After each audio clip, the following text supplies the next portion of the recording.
All right, folks, welcome to night 2 of our Avengers 2-night, whatever the hell you want to call it.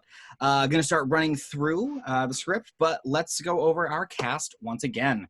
So, starting us off with our action description, we have Mr. Joe Reilly. Where's he at? Fantastic. Once again, taking over the role of Steve Rogers, America's Ass, with Keeland, of course, posing in front of America's Ass. Gotta love it. I'll be once again taking over Tony Stark as Thor, the God of Thunder. Andrew Hall once again taking over the role. And as Natasha Romonoff. Nicole on the screen there as well. As Bruce Banner, we have Scott Wright. He is fantastic. As Rhodey.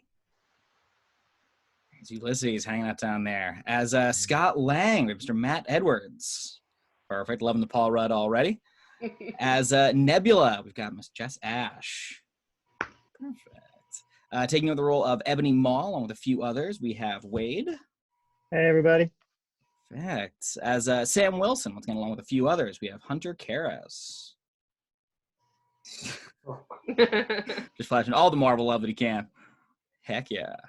As Peter Parker, along with a few others, we have Sean.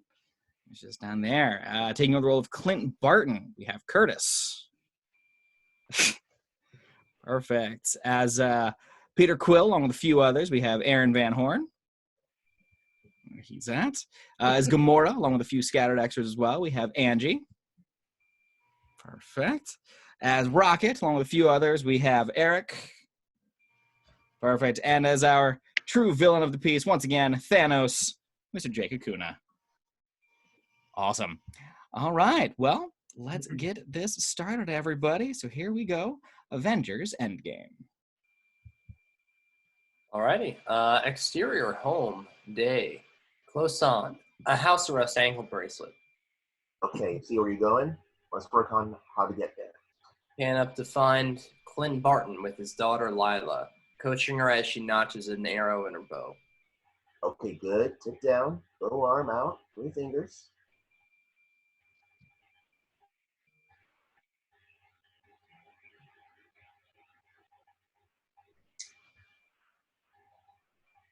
Who's Lila?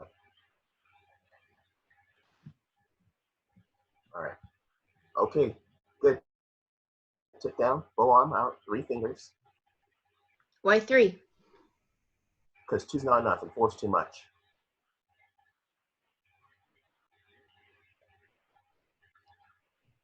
Sorry. You guys want mustard or mayo or both? Clint turns. In the field behind them, his wife, Laura Barton, sets up a picnic as Cooper and Nathaniel play soccer. Who puts mayo on a hot dog? We'll have both have mustard, hon. Okay, draw back. Deep breath. She lets loose. Her arrow hits near the bullseye. Good job, Hawkeye. Go get your arrow. Enough murder practice. Suits on. 1 sec, babe. Be right there. We're gonna kill some hot dogs. We're hungry. But when he turns back, Lila's gone. The bow and arrow lie at his feet. He stares. Lila?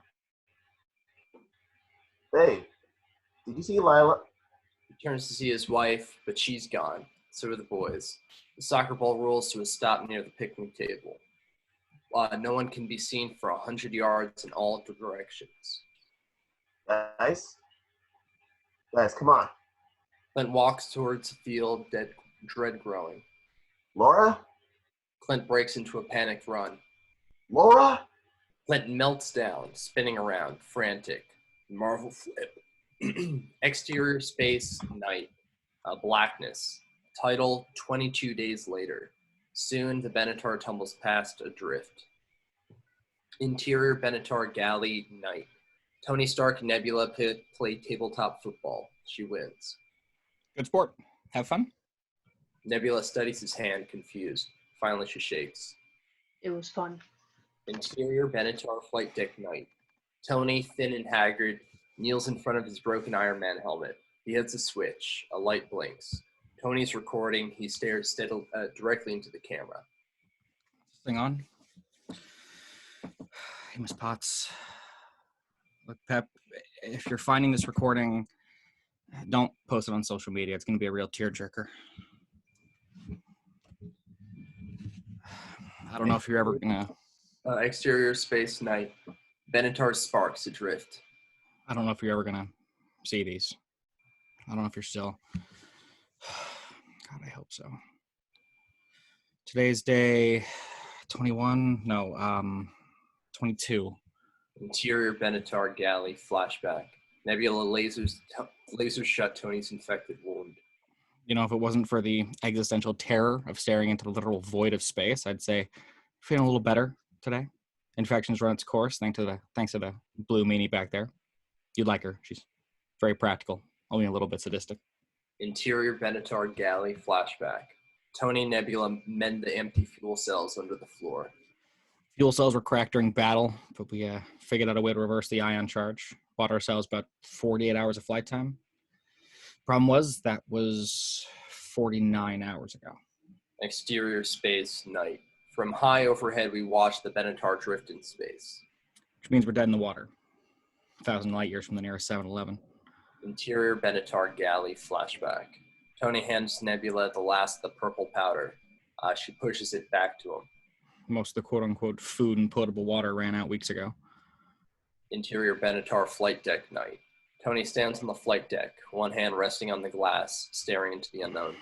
You know, Pep, I know I said no more surprises, but I gotta say, I was really hoping to pull off one last one. But it looks like, well, you know what it looks like. Interior Benatar flight deck night. Back to now. Tony records his thoughts into his helmet. Don't feel bad about this. I mean, actually, if you grovel for a couple weeks and then move on with enormous guilt, I should probably lie down for a minute, rest my eyes. Please know that when I drift off, it'll be like every day lately. I'm fine. Totally fine. I'm gonna dream about you. It's always you. Tony switches the helmet off. Time cut. Nebula finds Tony sprawled on the floor. Time cut. Nebula helps Tony into Quill's chair. Tony slumps completely still. Nebula gives him his privacy. Moving on Tony's face as a light slowly grows brighter. Soon the entire flight deck glows as bright as the sun. Nebula appears from the galley, shading her eyes. Tony's eyelids flutter. Finally, he opens them to see Captain Marvel hovering in space. Interior Avengers compound, bathroom night. Steve Rogers shaves. He studies himself in the mirror, exhausted. He's about to tap his razor in the sink standing water when the water ripples. Steve stares at me, puzzled. Then the lamp catches his eye, swaying gently. Just then, a sound roars overhead. Steve turns. Exterior Avengers compound night. The moon hangs huge over the earth. Then the silhouette of the Benatar races past, propelled by Carol Danvers. Below, Steve Rogers, Bruce Banner, and Natasha Romonoff watch a flying woman guide the ship to the ground. Behind them, Pepper Potts walks up to the group. Time cut. Steve races up as Nebula helps Tony down the ramp. I couldn't stop him. Neither could we. I lost the kid. We lost. Is Pepper? Just then, Pepper Potts throws herself into Tony's arms. Stay here. You stay right here. I'm not going anywhere. Nearby, Nebula watches the sad humans. Rocket sits beside her, grateful. She rests a hand on his furry head. Interior Avengers compound workshop day. Rhodey, Tony, Steve, Natasha, and Carol watch. A holo display rotating through faces of people we've lost. Wanda, Vision, Bucky, T'Challa, Maria Hill. It's been 23 days since Thanos came to Earth. Tony, weak, sits in his high-tech wheelchair, IV dripping into his arm. He stares, taking in the loss. Sam Wilson, Secretary Ross, Sharon Carter, Scott Lang, Hope Van Dyne, Hank Pym, Nick Fury. At Fury, Carol bites back emotion. World governments are in pieces, as you can imagine, but the parts that still work are trying to take a census. It looks like he did exactly what he said he was going to do. Jane Foster, Eric Selvig, Wong, Doctor Strange, the Barton family, Quill, Drax, Mantis, Groot, Peter Parker. Finally, Tony looks away. Rhodey turns it off. Thanos wiped out 50% of all living creatures on Earth. Not just Earth. Sure about that? You never have to ask me that. Where's he now? We don't know. He just opened a portal and walked through it. Tony looks out to see Thor on the patio. What's his deal? He's pissed. Tony turns to see Rocket for the first time.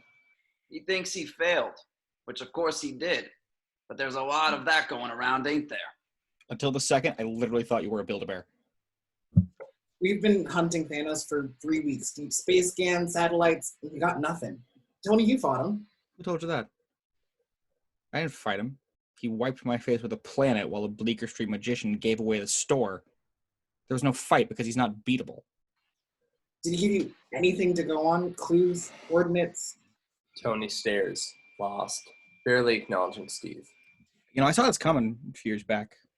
Didn't want to believe. Thought I was dreaming. Tony, I need you to focus. And I needed you. As in past tense. That trumps what you need. It's too late, buddy. You know what I need? Tony turns to everyone, slightly unstable. I need a shave. And a burger. Not a bowl of soup. And I believe I remember telling all of you, alive and otherwise, that we needed a suit of armor around the world, whether it impacted our precious freedoms or not. But that didn't work out, did it? I said we'd lose. And you said we'd do that together too. Guess what, Cap? We lost. And you weren't there. But that's what we do, right? Our best work is after the fact, right? We're the Avengers, not the pre-Vengers. Tony, take it easy. You know, I got nothing for you, Cap. No coordinates, no clues, no strategies, no options. Zip, zero, nada, no trust. Here. You take this, you find him, you put this on, you hide. I'm fine. Tony collapses. Rhodey catches him. Interior Avengers compound corridor day. Carol, Steve, and Natasha stare through glass doors at Tony in a hospital bed, Pepper and Banner at his side. Rhodey steps out of the hospital room. Bruce gave him a sedative.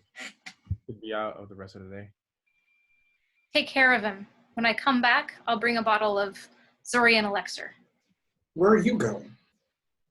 to kill Thanos. Interior Avengers compound workshop day. Natasha catches up to Carol in the workshop. Hey, hang on. We're sort of a team here. Between you and me, morale's a little fragile. Oh, I'm sorry. My fault. Carol sees Steve and Rhodey catch up. She claps her hands. All right, team. I'm going to kill Thanos. Message me if you get any intel that can help. Otherwise, I'll report back when he's dead. Great work, everybody. Look, we realize up there's more your territory, but this is our fight too. Do you even know where he is? I know people who might.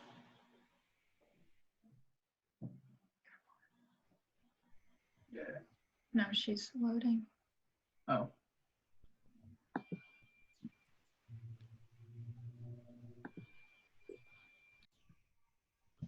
I know people who might.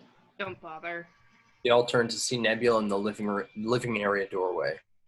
I can tell you where Thanos is. Interior Avengers compound living area day. Steve, Natasha, Rhodey, Banner, Rocket, Thor, and Carol gather. Nebula studies her robotic hand. Thanos spent a long time trying to perfect me. When he worked, he talked about his great plan. Even disassembled, I wanted to please him. I'd ask, where would we go once his plan was complete? His answer was always the same, to the garden. You're saying Thanos had a retirement plan. Where's this garden? Rocket brings up Earth on a holomap. A bright surge of energy envelops the planet, emanating from Wakanda. When Thanos snapped his fingers, Earth became ground zero for a power surge of ridiculously cosmic proportions. No one's seen anything like it. He shifts the map, crossing billions of light years, to an identical surge enveloping the mysterious orange planet. Until 2 days ago. You're saying he snapped his fingers again? Where? Rocket zooms the hollow image toward a cluster of stars. Planet is unnamed, but inhabitable. Rich atmosphere, good soil. Garden. Thanos is there, and he just used the stones. Steve eyes everyone. Thor finally looks up. You know, we'd be going short-handed. Because he killed all our friends? Are we saying the dead? Are you using that word now? He still got the stones. So we take them. and we use them to bring everybody back. Just like that? Yeah, just like that. No one speaks. Finally, If there's even the smallest chance we can undo this, then we owe it to everyone who's not sitting here to try. everyone looks around the room agreed. If we do this, why would it end any differently than it did before? Because before, you didn't have me. Hey, new girl. All of us in here are about that superhero life. Where you been all this time? There's a lot of people in the universe, and they didn't all have you. Thor stands. He crosses to Carol and holds out his hand. Stormbreaker whips past her head, ruffling her hair. Carol doesn't flinch. Thor smiles. I like this one. Steve stares at the planet a long deciding moment. Then, Let's go get that son of a bitch. Slam 2, title, Avengers Endgame. Interior Benatar flight deck, dawn. Everyone settles into their seats on the Benatar's flight deck. Steve watches Earth grow smaller through the window. Trust me, you get used to it. Rocket looks around from the pilot's chair. Okay. Who here hasn't been to space? Steve, Natasha, and Rhodey half raise their hands. Oh, you're gonna hate this. Approaching jump in 3, 2. Steve's fingers tighten on the armrest as exterior Benatar dawn. Whoosh! The Benatar warps, leaping into jump space. Exterior space, day. Whoosh! The Benatar arrives above an ominous orange planet. As the ship maintains orbit, Carol flies towards the planet.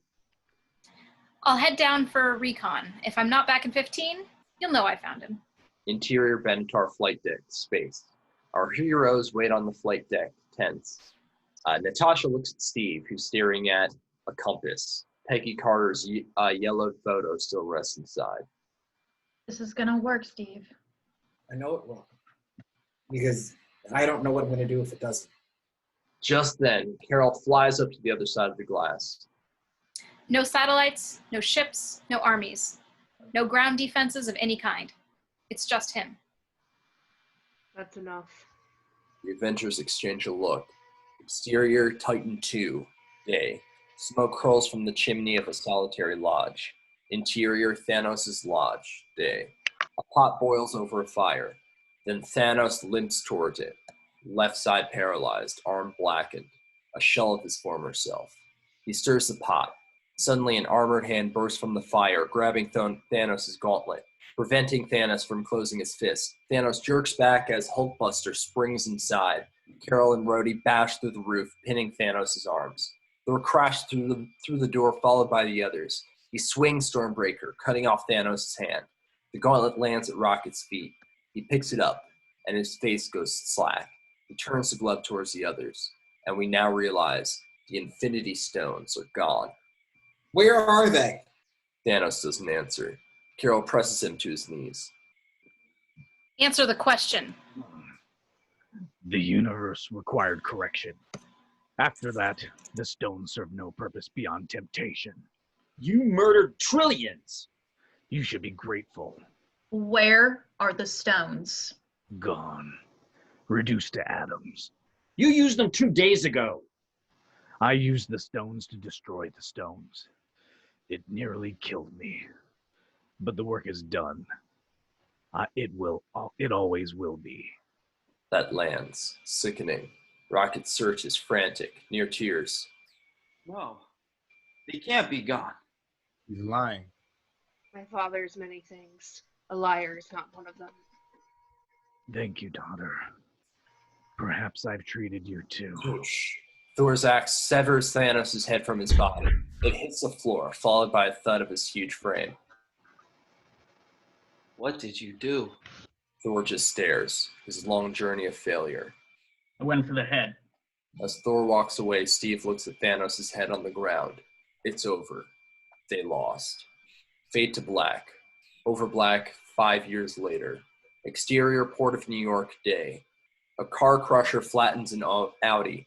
Thousands more never-driven cars lie stacked on the docks, waiting their turn. Exterior New York, day. A huge tarp flaps over the shuttered Lincoln Center. Exterior Shea Stadium, day. A teenage girl rides her skateboard alone in a weed-filled parking lot. Pull back to see the empty stadium behind her. Interior Brooklyn Community Center, night. A poster shows a single figure staring at a group of shadows. It reads, "Where we go now that they're gone." The bottom reads, "Brooklyn Support Group, Tuesdays, 8 p.m. A grieving man speaks in a recovery group. So, I went on a date the other day. Good job, Bobby. Back in the game. Thank you, Jimmy. First in 5 years, I sat there at dinner thinking, what are we even supposed to talk about? Steve Rogers, thinner, older, listens intently. What did you talk about? Same old crap. How much things have changed. How much we miss the Mets. My job, his job. Then it got kind of quiet. He cried during the salads. What about you? I cried just before dessert. But I'm seeing him again tomorrow, so. That's great. You've already done the hardest part.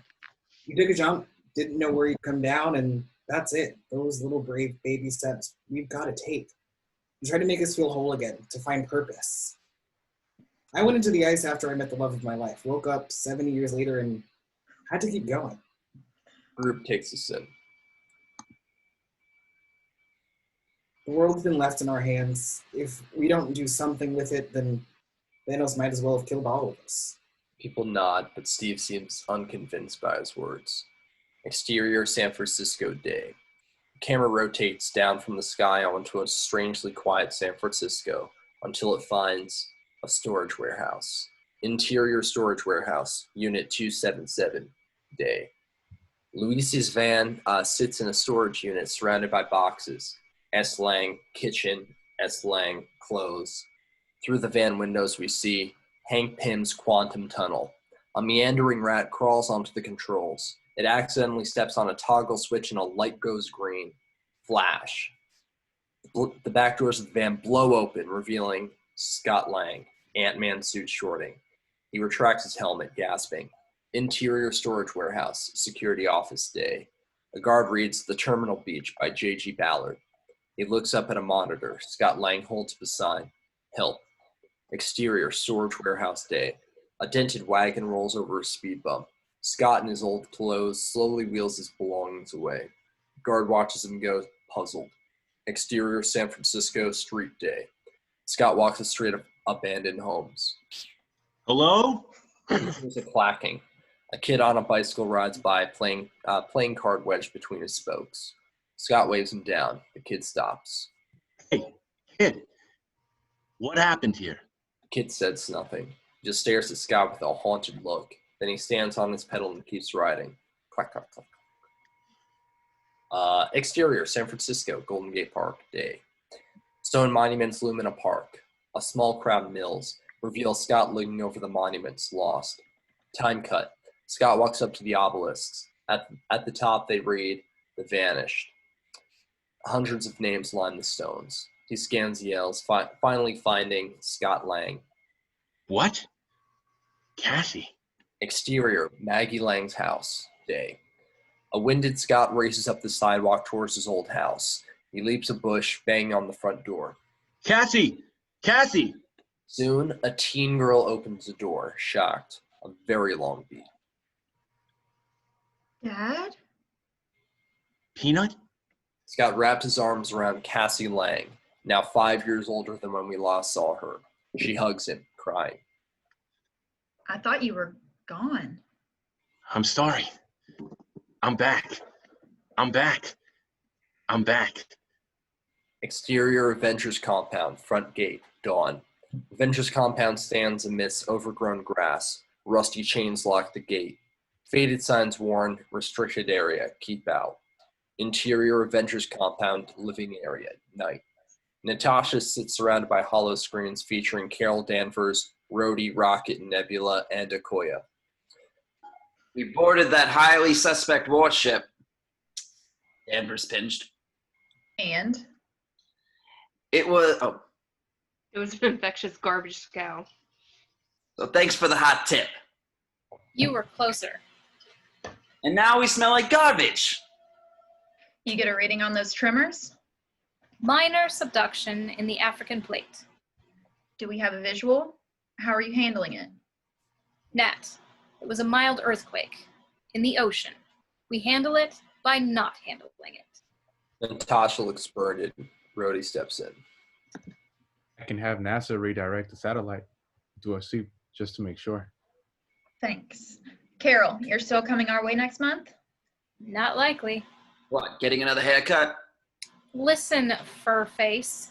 I'm covering a lot of territory out here. The things that have been happening on Earth have been happening everywhere else, on thousands of planets. You might not see me for a long time. All right. Everybody keep their eyes open. This channel is always active. Anything goes sideways, anyone makes trouble where they shouldn't, it comes through me. They ad-lib their goodbyes as they sign off, except Rhodey. What's up? Where are you? Mexico. Got some news. Okay. Federales found a room full of bodies outside Juarez. Cartel guys. Guns still in their pants. Could be a rival hit. But it wasn't. Same MO as Marcel and Kiev. It's definitely Barton. She nods, grim, reluctantly accepting. What he's done here, what he's been doing, I got to tell you, part of me doesn't want to find him. Natasha just stares the long beat. Find out where he's going next. Rhodey nods, signing off. Natasha sits there, then crumples. After a long beat. I'd offer to cook you dinner, but you seem sad enough already. Natasha turns to see Steve in the doorway. Come by to do your laundry? And see a friend. Your friend's fine. Did you leave the house today? Nothing out there I particularly want to see. I spotted a pod of whales coming over the bridge.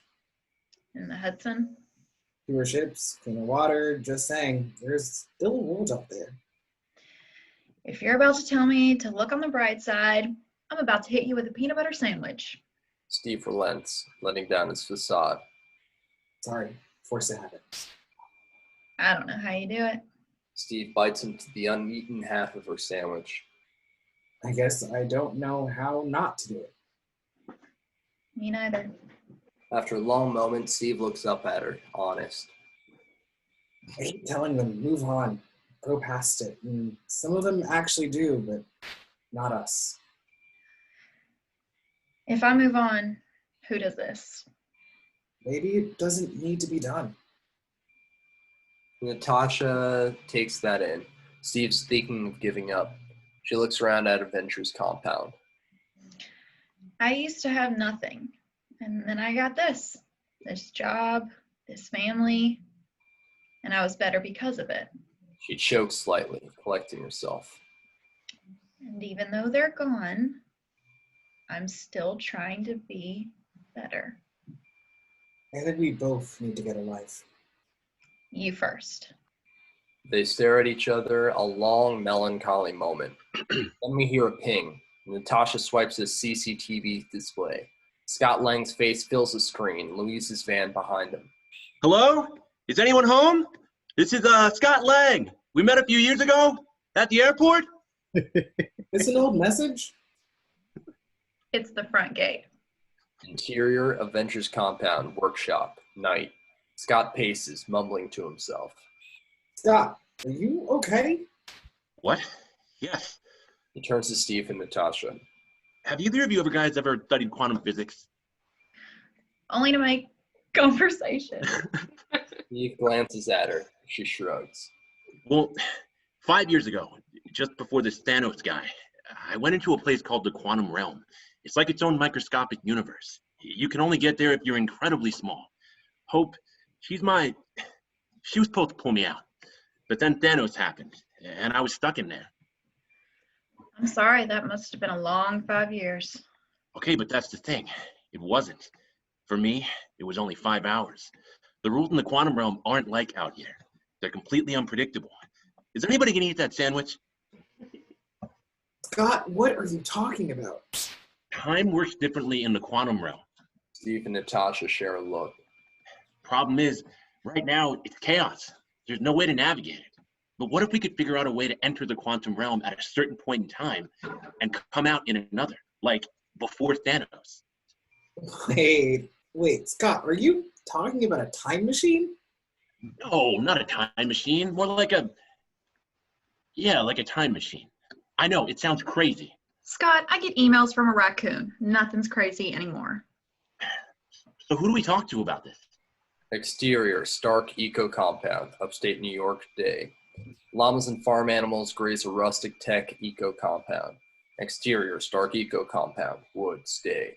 Tony approaches a wooded glade near their house. Morgan H. Stark. Chow time. Want some lunch?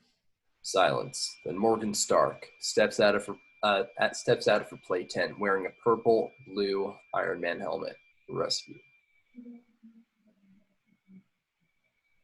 Define lunch or be disintegrated. You should not be wearing that. It's part of a special anniversary gift made for Mom. Thinking about lunch? Tony gently takes the helmet off, revealing a young girl. Where'd you find this? Garage. Tony picks her up, walking toward the house. You like going to the garage? So does Daddy. It's all right. Mommy never wears what I buy her. Time cut. Tony and Morgan exit the woods. Suddenly, Tony stops. In the driveway, Steve Rogers stares at him. Natasha and Scott get out of the car behind him. Exterior, Stark Eco Compound, porch, day. Steve, Scott, and Natasha sit with Tony. You know, I just want to thank you folks for dropping by. It's not every day one gets to contemplate binding on an interdimensional timescape. You got some objections to the plan? Oh, so you're calling it a plan. To me, it sounds like an exotic suicide mission. Not to mention it's impossible. We know what it sounds like. Tony, after what you've seen, is anything really impossible? Quantum fluctuation kind of messes with the Planck scale and then triggers the Deutsch proposition. Can we agree on that, Chai? Look, in layman's terms, it means you can cancel your Netflix subscription because you're not coming home. I did. Which was a 1,000,000,000 cosmic fluke. Now you want to pull up, what are you calling it? A time heist? Oh, of course, a time heist. Why did we think of this before? Right, because it's a pipe dream. Who are you again? Still Scott. Tony, the stones exist in the past. We could get them and bring them here. We can snap our own fingers. We can bring everybody back. Or screw it up worse than he already has. I don't believe we would. Tony stares at Steve. A lot of water under the bridge. Gotta say it, sometimes I have missed that giddy optimism. Sadly, all your high hopes won't help me if there's no logical, tangible way for me to safely execute said time heist. I believe the most likely outcome will be our collective demise. Not if we strictly follow the rules of time travel. No talking to our past self, no betting on sporting events. Stop, Scott. Stop. Are you telling me that your plan to save the universe is more than loosely based on Back to the Future? No. Good, because that would be horseshit. Scientifically speaking, your brother's picture doesn't just disappear because you went to the dance with your mom. That's not how quantum physics works. We have to take a stand. We did stand. And yet here we are. Look, Stark, can I call you Tony? Please don't. Tony. Fine. I get that you've got a lot on the line here. You've got a wife, a daughter. But I lost someone very important. A lot of us did. And now we have a chance to save her and everyone else. And you won't even... No, Scott. I won't even. Suddenly, Morgan walks onto the porch. Mommy told me to come save you. Tony takes Morgan into his arms and heads inside. Good job. I'm saved. I wish you were coming here to ask me something else. I'm happy to see you. Look, if you want to stay. Steve tries one last time. Tony, I get it. And I'm happy for you. I am. But this is a second chance. Yeah, well, I got my second chance right here. I can't roll the dice on it. Table set up for 6. If you don't talk shop, you're more than welcome to stay for lunch. He exits. Exterior, Stark Eco Compound, day. Steve, Natasha, and Scott walk toward the car. He's scared. He's not wrong. What are we going to do? We need him. You want to stop? No. I want to do it right. We're going to need a really big brain. Bigger than his? Exterior diner, night. Onlookers crowd a diner window, trying to peek inside. I'm confused. Interior diner, night. Smart Hulk rolls up a pizza and eats it like a burrito. Scott, Steve, and Natasha sit across from him. These are confusing times. No, that's not what I'm kidding. I get it. It's crazy. I wear shirts now. But why? 5 years ago, we got our asses kicked, right? Smart Hulk eats a stack of pancakes in 2 bites. He's heard. It was worse for me. Because I lost twice. First Hulk lost, then Banner lost, then we all lost. No one blamed you, Bruce. I did. I feel like I'm the only one eating. Here, try some. He holds out a pizza. They decline. He shrugs. Thing is, I kept thinking, it didn't have to be that way. The best of Banner and the best of Hulk, if they'd worked together, maybe they could have stopped Thanos. Okay, but how did this happen? For years, I treated the Hulk like a disease, something to get rid of. But when I started treating him like the cure... Smart Hulk meshes his fingers together. 18 months in the Gamma Lab. I put the brains and the brawn together, and now look at me. Best of both worlds. 2 kids amble up to the booth. Mr. Hulk, can we get a picture? 100%, little lady. The kid hands a phone to Steve. Smart Hulk makes a duck face as Steve sheepishly snaps a pic, handing the phone back. Thanks, pal. Hulk out. So, Bruce, about what we said. Time travel do-over? I don't know. That's kind of outside my field of expertise. Natasha nods at his Smart Hulkness history between them. You pulled this off. I remember a time when that was impossible too. He considers and finally relents, pulling out his phone. I'm supposed to be on Oprah next week, but I guess I could move things around. Interior Stark Eco Compound Kitchen Night. Tony Stark does dishes. He rinses with the sprayer. Goes everywhere. He wipes down the counter, including a picture of Peter Parker. He stares. Interior Stark Eco Compound Side Porch Night. Tony builds hollow models, Penrose diagrams, wormholes. He studies the star-shaped capacitor, intrigued. Hey, Friday, you up? Yes, sir. I've had a mild inspiration. I'd like to see if it checks out. I'd like to run one last sim before we pack it in for the night. This time in the shape of a Mobius strip, inverted. Processing. The model forms. Give me the eigenvalue of the particle, factoring in the spectral decomp, run it. That'll take a second. Don't worry if it doesn't pan out. I'm just kind of... The capacitor glows. A hollow man drifts into a circular wormhole, looping, returning to the place it first left. Model rendered. Shit!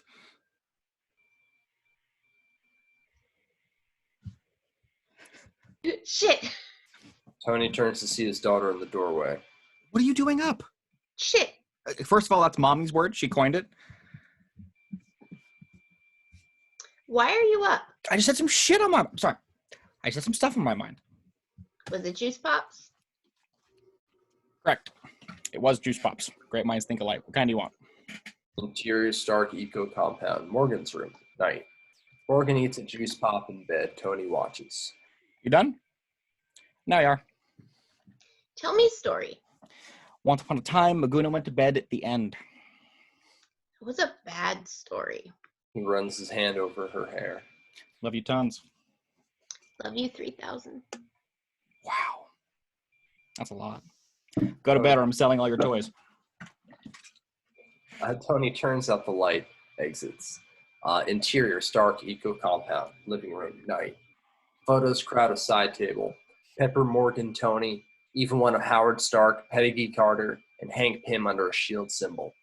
Find Pepper, curled up on the couch reading. Then, Out like a light. Don't know how much she loves you, but she loves me 3,000. That's up there. What are you reading? A book about composting. I think I solved it. Pepper looks up. Just so we're both talking about the same thing. Time travel. That's amazing. Yeah, And terrifying. to say the least. Sits beside her. She stares, sharing in his dilemma. We got really lucky. No, Not everybody did. I can't help everybody. Except it seems like you sort of can. Not if I stop right now.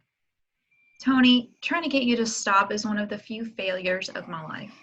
Yeah, I know, but I could just lock the lab, put it in a trunk, sink it to the bottom of the lake, and go to bed. But could you rest? Interior Avengers compound, hangar, day. Scott waits in his Iron Man 2 quantum suit in front of the open van doors.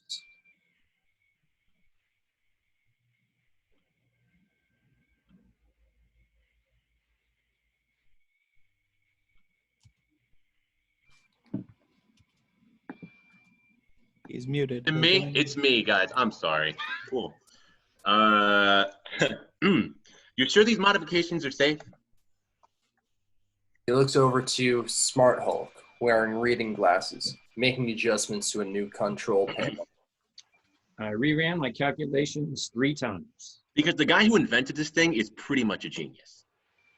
I have 7 PhDs, an MD, the Hans Bethe Award for Physics, and I'm personal friends with Bill Nye, the science guy.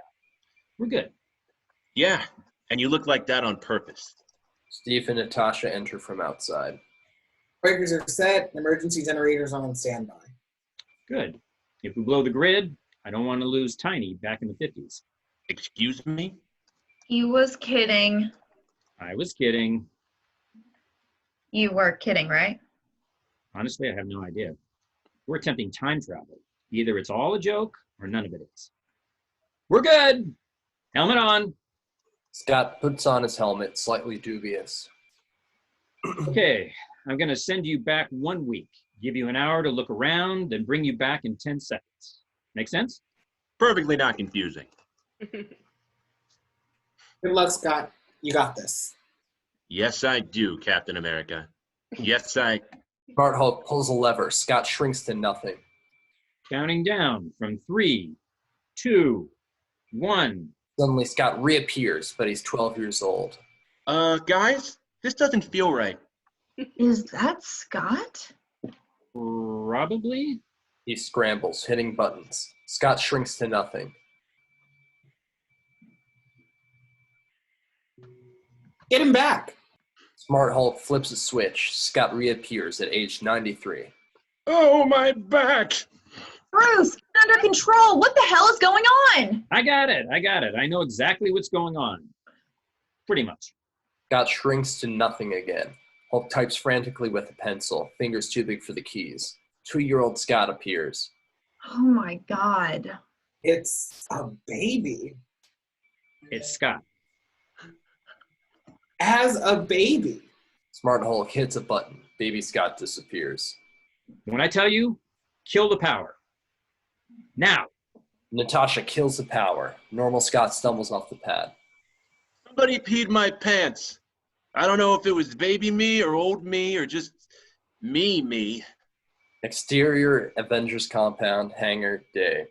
Steve leans on the wall, discouraged. Then he hears an engine roar. An Audi races up the drive. It stops, the window rolling down to reveal Tony. Why the long face? A wild guess turned into a baby?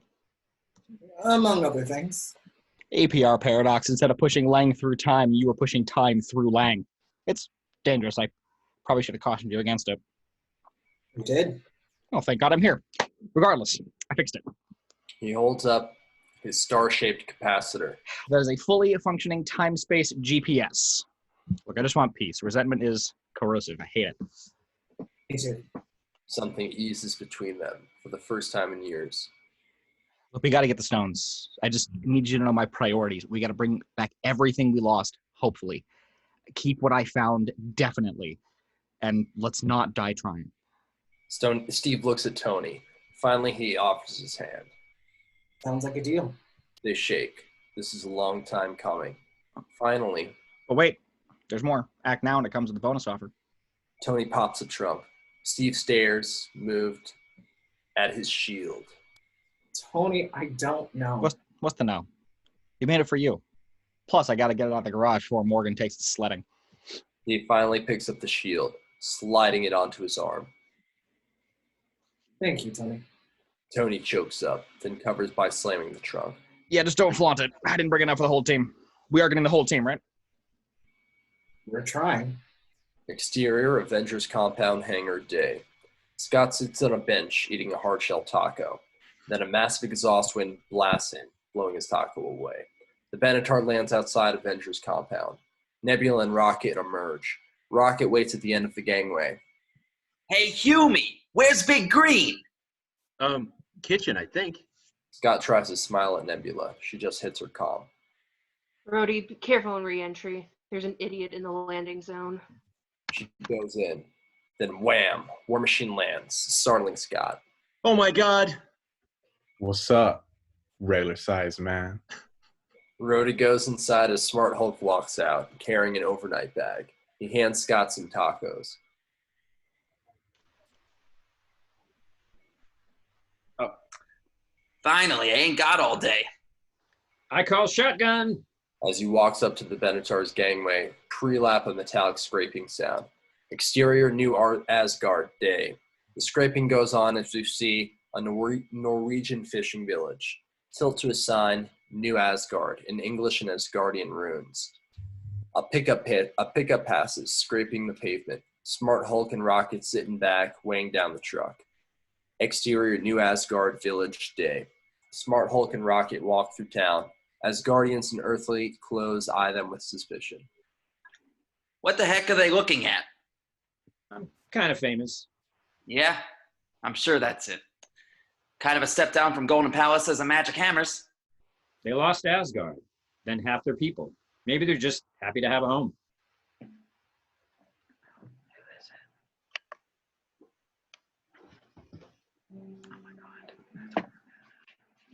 Sean, you're Valkyrie.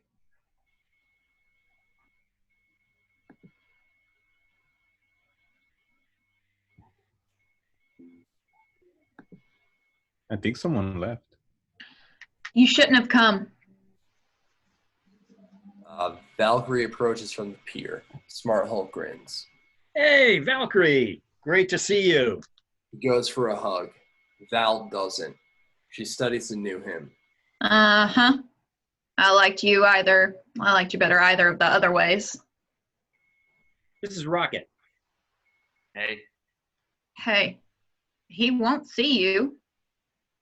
We didn't say we were here to see. Great. Then you can hose out the gut buckets. We're definitely here to see him. He can't give you what you need. It's that bad? We only see him once a month when he comes in for supplies. She nods to a dozen beer kegs stacked outside a pub. Okay. Exterior New Asgard. All right, this one. Day. Smart Hulk and Rocket knock on the door of a cabin. Nothing. Interior New Asgard cabin. Day. Ready? Smart Hulk opens the door. Pizza boxes and liquor bottles litter the floor. Rocket recoils. Ugh, something died in here. Hello? Are you here about the table? We hear heavy shuffling as someone approaches. Max went out 2 days ago. Sports are all fuzzy. Thor enters, confused, a little drunk, shirtless, and tremendously fat. Rocket and Hulk stare. Thor? Rose! Bring it in. Thor hugs Smart Hulk. He turns to Rocket, who steps back. Yeah, I'm good. Hulk, you know my boys, Korg and Meek, right? Korg and Meek sit on a couch playing PlayStation 4. Bees in the bucket. Feel free to log into the Wi-Fi. Hey, guys. Long time no... Thor, this kid on the TV called me a dickhead. Who master again? Master 69 called me a dickhead. Thor snatches Korg's headset and hisses into the mic. Noob Master, this is Thor, again. God of Thunder. This is your last warning. Log off this game or I will come to your basement, rip off your arms, and shove them up your butt. Right, who wants a drink? Smart Hulk and Rocket just stare. Thor pulls a beer from the fridge and whacks the cap against Stormbreaker. Hey, buddy, are you all right? Do I look all right? You look like melted ice cream. So what's up? Just here for a hang? We need your help. There's a chance we can fix everything. Like the cape? It's driving me bananas. Like Thanos. Thor grabs Hulk's shirt, intense. Korg rises from the couch. Don't say that name. Yeah, we don't say that name in here. Smart Hulk looks down at Thor's hand, still on his shirt. Please take your hand off me. Thor looks into Hulk's eyes and gently removes his hand. Now, I know the thought of that guy might scare you. Scared? Why would I be scared of that guy? I'm the one who killed that guy, remember? Anyone else here kill that guy? Didn't think so. Korg, tell everyone who chopped Thanos' head off. Stormbreaker? Thor uncaps a whiskey bottle. Blam! It shatters in his hand. Reveal rocket blaster smoking. Not cool, man. Don't care, dude. Look, I get it. You're in a rough patch. I've been there. But you know who helped me out of it? Was it Natasha? It was you. You helped me. And I need you to help me again. Ask the Asgardians down there how much help my help is worth. At least they're alive. They were gods. Now they're fisher people. Ones that are left, anyway. That's the thing. I think we can bring them back. Thor is tempted, but shakes his head. Stop. I know you think I'm down here wallowing in my own self-pity, waiting to be rescued. Well, I'm fine. I'm happy. Whatever it is you're offering, don't care. Couldn't care less. Hulk and Rocket stare at Thor. Come on, pal. We need you. He still can't meet their gaze. Finally, There's beer in the ship. What kind? exterior, Tokyo, night. A karaoke bar lies in ruins as a tinny pop song plays. Blood pools beneath dead Yakuza thugs. Uzis just out of reach of their tattooed hands. Title, Tokyo. As we pull back, the music fades, replaced by a soft crying. A terrified hostess darts from cover, wiping away the Huron. Keep pulling back, past a car smashed through the front window. Tattooed driver slumped over the wheel, gun in hand. We hear rain, a revving engine, and then gunfire. Pull onto the sidewalk, turning just as the motorcycle crashes. Rider tumbling past us in a white mohawked helmet. Another motorcycle races toward us, but 2 arrows send the rider skidding into the wall. Tires squealing as the bike spins helplessly on its side. Camera turns towards an alcove where a Yakuza thug tumbles off the stairs as a masked figure heads up, stopping momentarily to draw his telescoping blade. Behind the smoke glass of the second floor windows, the figure fights another thug. Then, crash. The thug comes smashing through the window. Thud. Whipped through the rain to the upper floors of the building. Gunfire flashes as the fight continues past 3 windows. Suddenly, the 4th window shatters as a Yakuza boss, Akihiko, leaps over the sidewalk, landing on the metal awning of a noodle shop. He rolls to the wet street, landing hard on his ankle. The mysterious figure gracefully leaps after him, bouncing off the awning and dropping to the street below. Rack up to get our best look yet at Ronin, hard-set eyes staring at Akihiko through a black mask. They battle. Why are you doing this? We never did anything to you. You survived. Half the planet didn't. They got Thanos. You get me.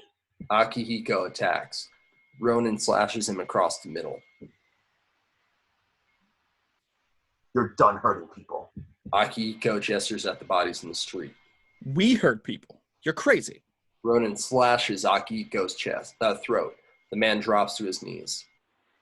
Wait, help me. I'll give you anything you want. What do you want? What I want, you can't give me. Ronin finishes him off. Akihiko goes still. Sirens wail. Ronin removes his mask, revealing Clint Barton, haggard. He hears a football. He whirls, katana raised, then stops. His face goes slack as Natasha steps into a pool of light, a large black umbrella keeping her from the rain. They stare at each other. Clint hasn't seen her in years. She hasn't seen what he's become. You shouldn't be here. Neither should you. I've got a job to do. That's what you're calling this? She moves even closer. He stiffens. Killing these people isn't going to bring your family back. We found something. A chance, maybe. No. Don't what?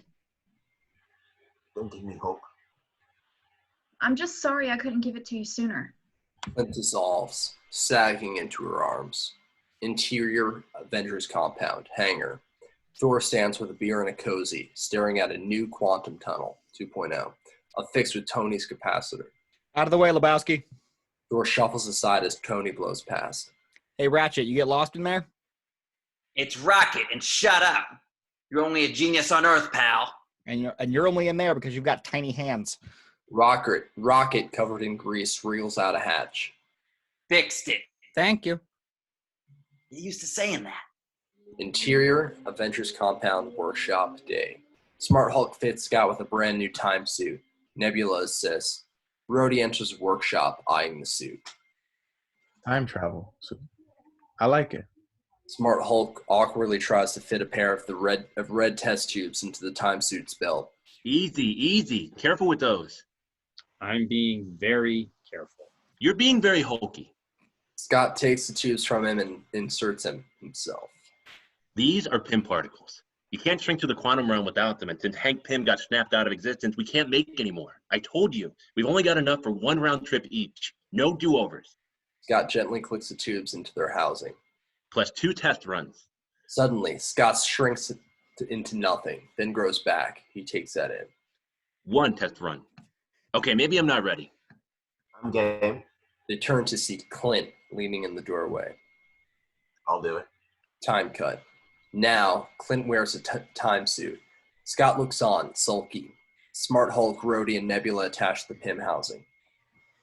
Okay, Clint, you might feel a little disoriented when you chrono shift. Hang on. I've got to ask. If we can do this, why don't we just go find baby Thanos? And Rhodey makes a strangling gesture. 1, because that's horrible. And 2, killing baby Thanos doesn't kill adult Thanos. Time doesn't work like that. You can't change the future by changing the past.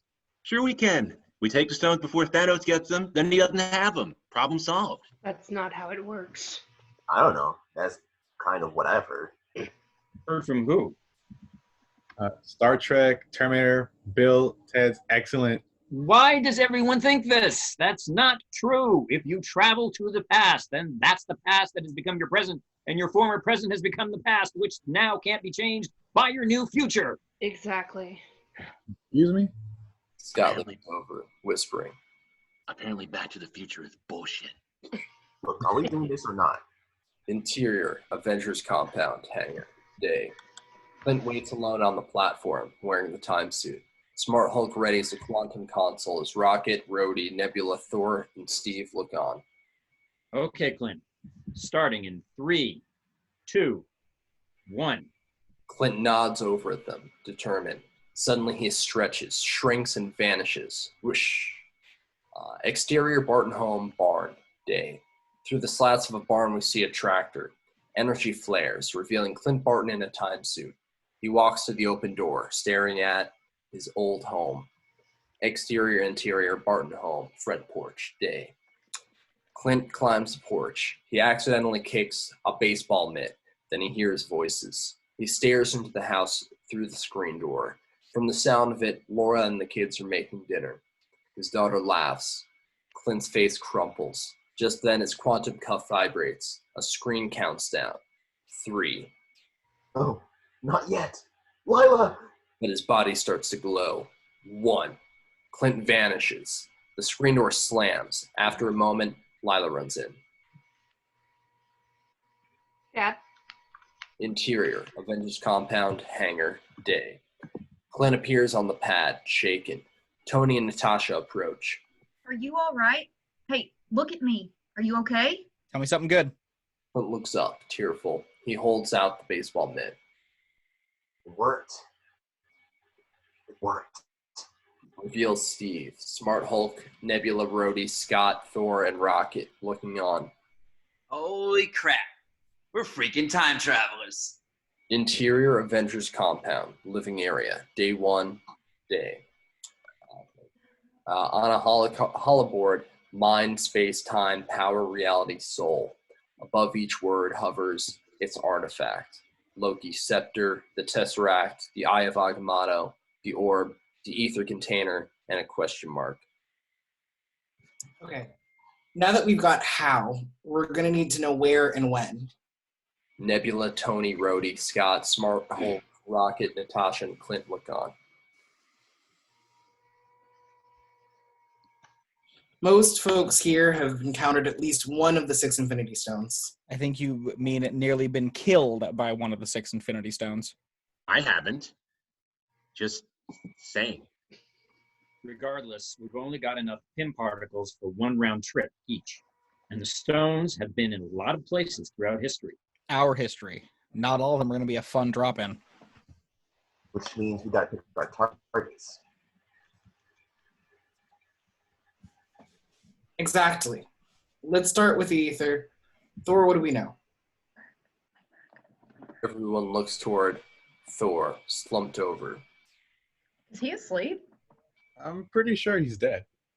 Dissolved to. Thor sulks, looking at the ether container hollow. Reality. Locans are listed. Svartalfheim, Nowhere, London. It is not a stone, it's more of an angry sludge. My grandfather hid it from dark elves in a rock between dimensions that can only be accessed every 5,000 years. His robotic eye drifts off in the wrong direction. Thor bangs his head, resetting his eye. Or by Jane. She stuck her hand in a rock, then that either stuck inside her. Then I took her to Asgard. We were dating. We're not anymore. Everyone stares. Dissolved to. Interior, Avengers compound, living area, day 2. Close on, a hollow image of the orb. Power. Locations are listed.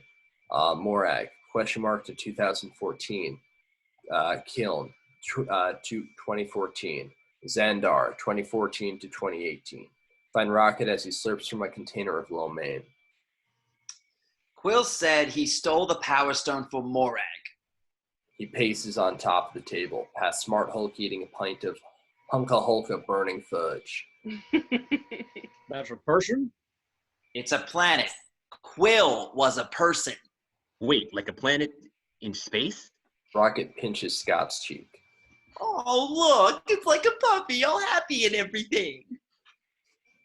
You want to go to space, puppy? I'll take you to space. Dissolved to. Interior, Avengers compound, sitting area, day. Scott, Steve, Natasha, Clint, Rocket, and Smart Hulk sit quietly, listening to Nebula. Thanos found the Soul Stone on Boromir. And that is? A dominion of death at the very center of celestial existence. It's the place where Thanos murdered my sister. That hangs heavily. A moment passes. Then. Not it. Dissolved to. Interior, Avengers compound, office, day, early. Tony, Natasha, and Smart Hulk hash it out. So this Time Stone guy, what kind of doctor was he? Strange. Cross between ear, nose, and throat and rabbit from hat. Had a nice place in the village. Yeah, Sullivan Street. Bleecker. Sullivan and Bleecker, they're cross streets. Wait, he lived in New York? Guys, pick the right year, and there were 3 stones in New York. Shut the front door. Interior, Avengers compound, living area, day 3, day. Steve blocks our view. Okay, we have a plan. 6 stones, 3 teams, 1 shot. He steps away, revealing the board. Everyone eyes a tangle of lines connecting 6 stones to 4 locations to 2 years to 10 heroes. It's insane. Interior, Avengers compound hangar. Dawn. Dawn rises outside huge windows. Our heroes march past in their time suits. 5 years ago, we lost all of us. Interior, Avengers compound, hangar, day. The heroes gather on the quantum platform. We lost friends, we lost family, we lost part of ourselves. But today we have a chance to take it all back. Steve takes in the groupings of heroes. Rhodey and Nebula, Nat and Clint, Thor and Rocket, Tony and Scott. You have your teams, and you have assignments. Get your stone and get back here. 1 round trip each. No mistakes, no do-overs. He grips his shield. Most of us are going back to places we know. That doesn't mean we know what to expect. Be careful. Look out for each other. Improvise if you have to. This is the fight of our lives, and we're going to win, whatever it takes. The platform stays quiet. Rocket whispers to Scott. It's Scott nods enthusiastically. All right, you heard the man. Stroke the keys, Jolly Green. Smart Hulk taps in commands with his pencil. Lights illuminate each pad. Tracking beacons engaged. Clint checks his pocket. A shrunken Benatar sits inside. You promise to bring that thing back in one piece? Yeah, sure thing. I'll do my best. It's pretty lame as far as promises go. Smart Hulk steps onto the platform, completing the lineup. The platform begins to vibrate. Natasha looks around. See you in a minute. Actually, it'll be closer to 7 or 8 microseconds. Give or... Suddenly, they stretch and vanish, shrinking away. Whoosh! The quantum console stops vibrating. Hulk's pencil slowly rolls toward the edge and drops off. Exterior, New York City, day. Avengers 1. Title, New York 2012. The Battle of New York rages. In the middle of it all, the Avengers gather in a circle, facing impossible odds. At the same time, just a block away, exterior, New York City alley, continuous. Flash. Steve, Smart Hulk, Tony, and Scott arrive at the mouth of an alley, just out of sight. All right, Park Avenue's up that way. Let's huddle up. Suits off. They all touch their cuffs, retracting their time suits. We've all got our assignments. 2 stones uptown, 1 stone down. Stay low, keep an eye on time. Just then, Avengers 1 Hulk bounds down the street, smashing things. And Bruce, maybe smash a few things along the way for appearances. All right, but I have to say, it seems gratuitous. He half-heartedly smashes a few cars. Grr, grr, grr. Exterior, Sanctum Sanctorum, roof, day.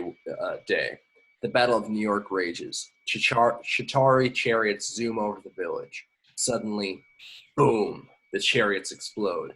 On one side of the sanctum roof, a tiny hooded figure hurls jagged mandalas into the sky. On the other side of the roof, Smart Hulk lands. He heads for a door, but I'd be careful going that way. he turns to find the Ancient One staring at him. We just had the floors waxed. Smart Hulk thinks, then growls, trying to intimidate her. Hulk does what? Hulk want? Yes, I suppose that would be the case. Just then, on the roof opposite, Avengers 1 Hulk tackles the Chitauri chariot, ripping it in half. He roars, leaping away. Smart Hulk blinks, sheepish. The Ancient One looks at him. Care to explain? I'm looking for Dr. Strange. You're about 5 years too early. Stephen Strange is currently performing surgery 20 blocks that way. What do you want with him? He finally notices the Eye of Agamotto hanging from her neck. Well, that, actually.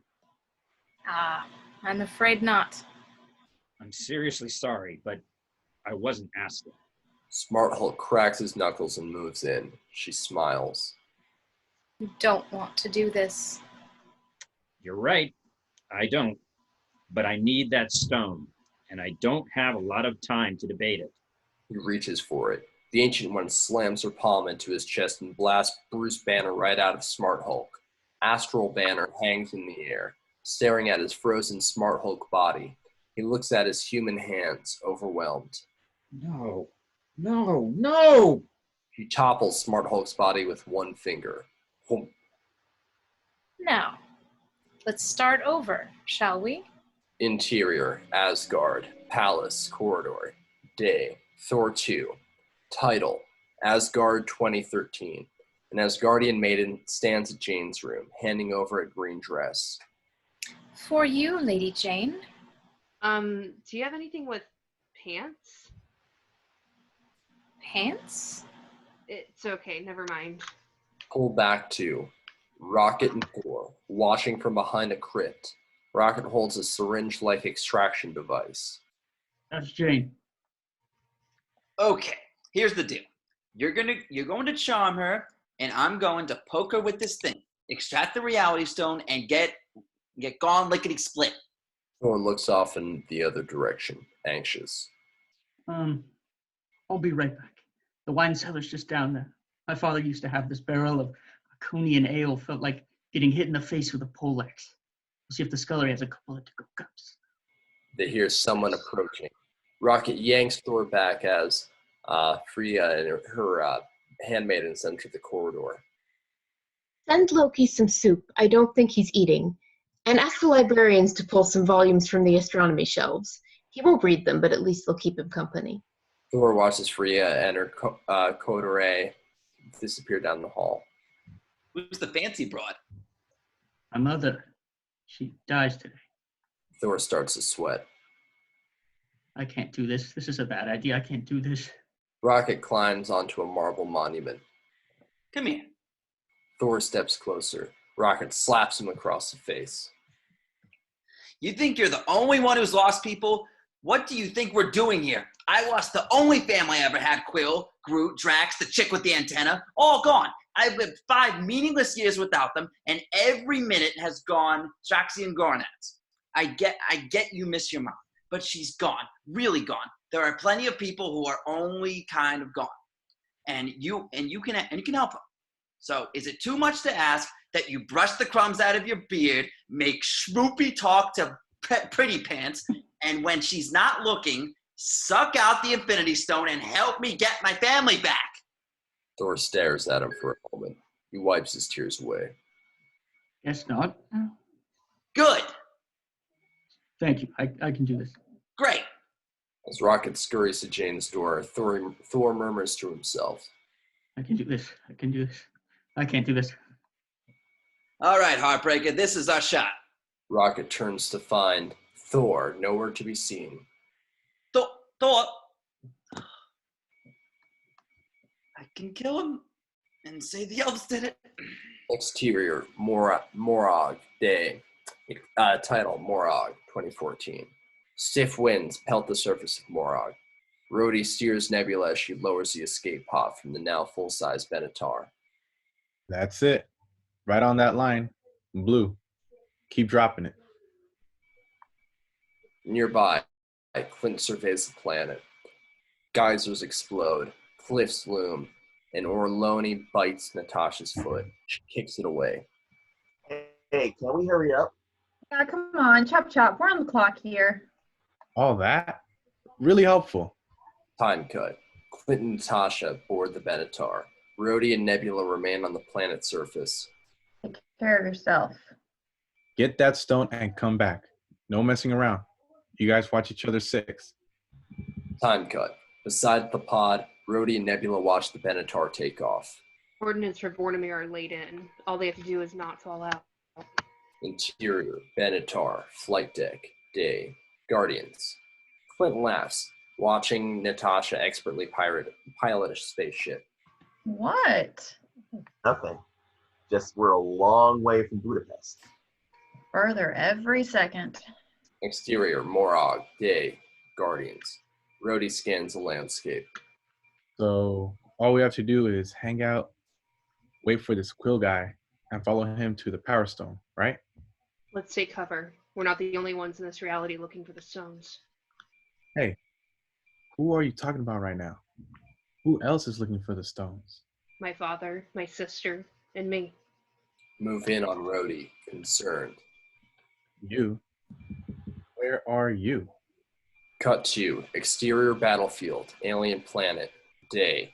Bad Nebula cuts down a Corbinite soldier with dual blades. She leads Thanos' troops onward as they lay waste to the Corbinite homeworld. Just then, blam! A grenade knocks Bad Nebula to her knees. 2 Corbinite riflemen bear down on her. Suddenly, a green blur leaps in, slicing the riflemen's throats. The 2 huge soldiers drop, revealing Gamora looking down at her sister. Beat. You're welcome. I didn't ask for your help. And yet you always need it. Father wants us back on the ship. Gamora offers her hand. Bad Nebula stands on her own. Why? He's found an Infinity Stone. Off Bad Nebula's intrigued look. Interior, Q-ship, day. Bad Nebula and Gamora study a holomap. Where? On a planet called Morag. Exterior, battlefield, alien planet, day. A dark figure advances across the smoky field, relentless. Father's plan is finally in motion. 1 stone isn't 6. Aliens run for cover, screaming. Something cuts them down. It's a start. If he gets them all. Thanos steps from the smoke, armored, wielding a huge blade. We'll never have to do this again. 3 aliens charge him. Thanos cuts them down. He wipes blood from his face and smiles. He'll miss it. A small fighter flies in, strafing him. Never breaking stride, Thanos slices it in two. He looks up to his ship. A beam bathes him in light. Interior Q-ship, day. Bad, Nebula, and Gamora turn as Thanos enters the flight deck. Ronan has located the Power Stone. I'm dispatching you to his ship. He won't like it. Thanos wipes the blood from his blade. His alternative is death. Ronan's obsession clouds his judgment. After Loki, I'm taking no chances. We will not fail you, Father. Thanos finally lays his eyes on her. No, you won't. I swear I will make you proud. Suddenly, Bad Nebula staggers, hand to the wall. Sister, what's... Thanos watches, curious, as Nebula drops to a knee. Suddenly, a hollow projector of Rhodey beams from her eye. So all we have to do is hang out, wait for this cool guy, and follow him to the Power Stone, right? Let's take cover. We're not the only ones in this reality looking for the stones. Bad Nebula slumps, breaking the projection. Gamora goes to her, trying to prop her up. Who was that? I don't know. My head splitting. Bad Nebula winces. Gamora looks at Thanos. Her snaptic drive was probably damaged in battle.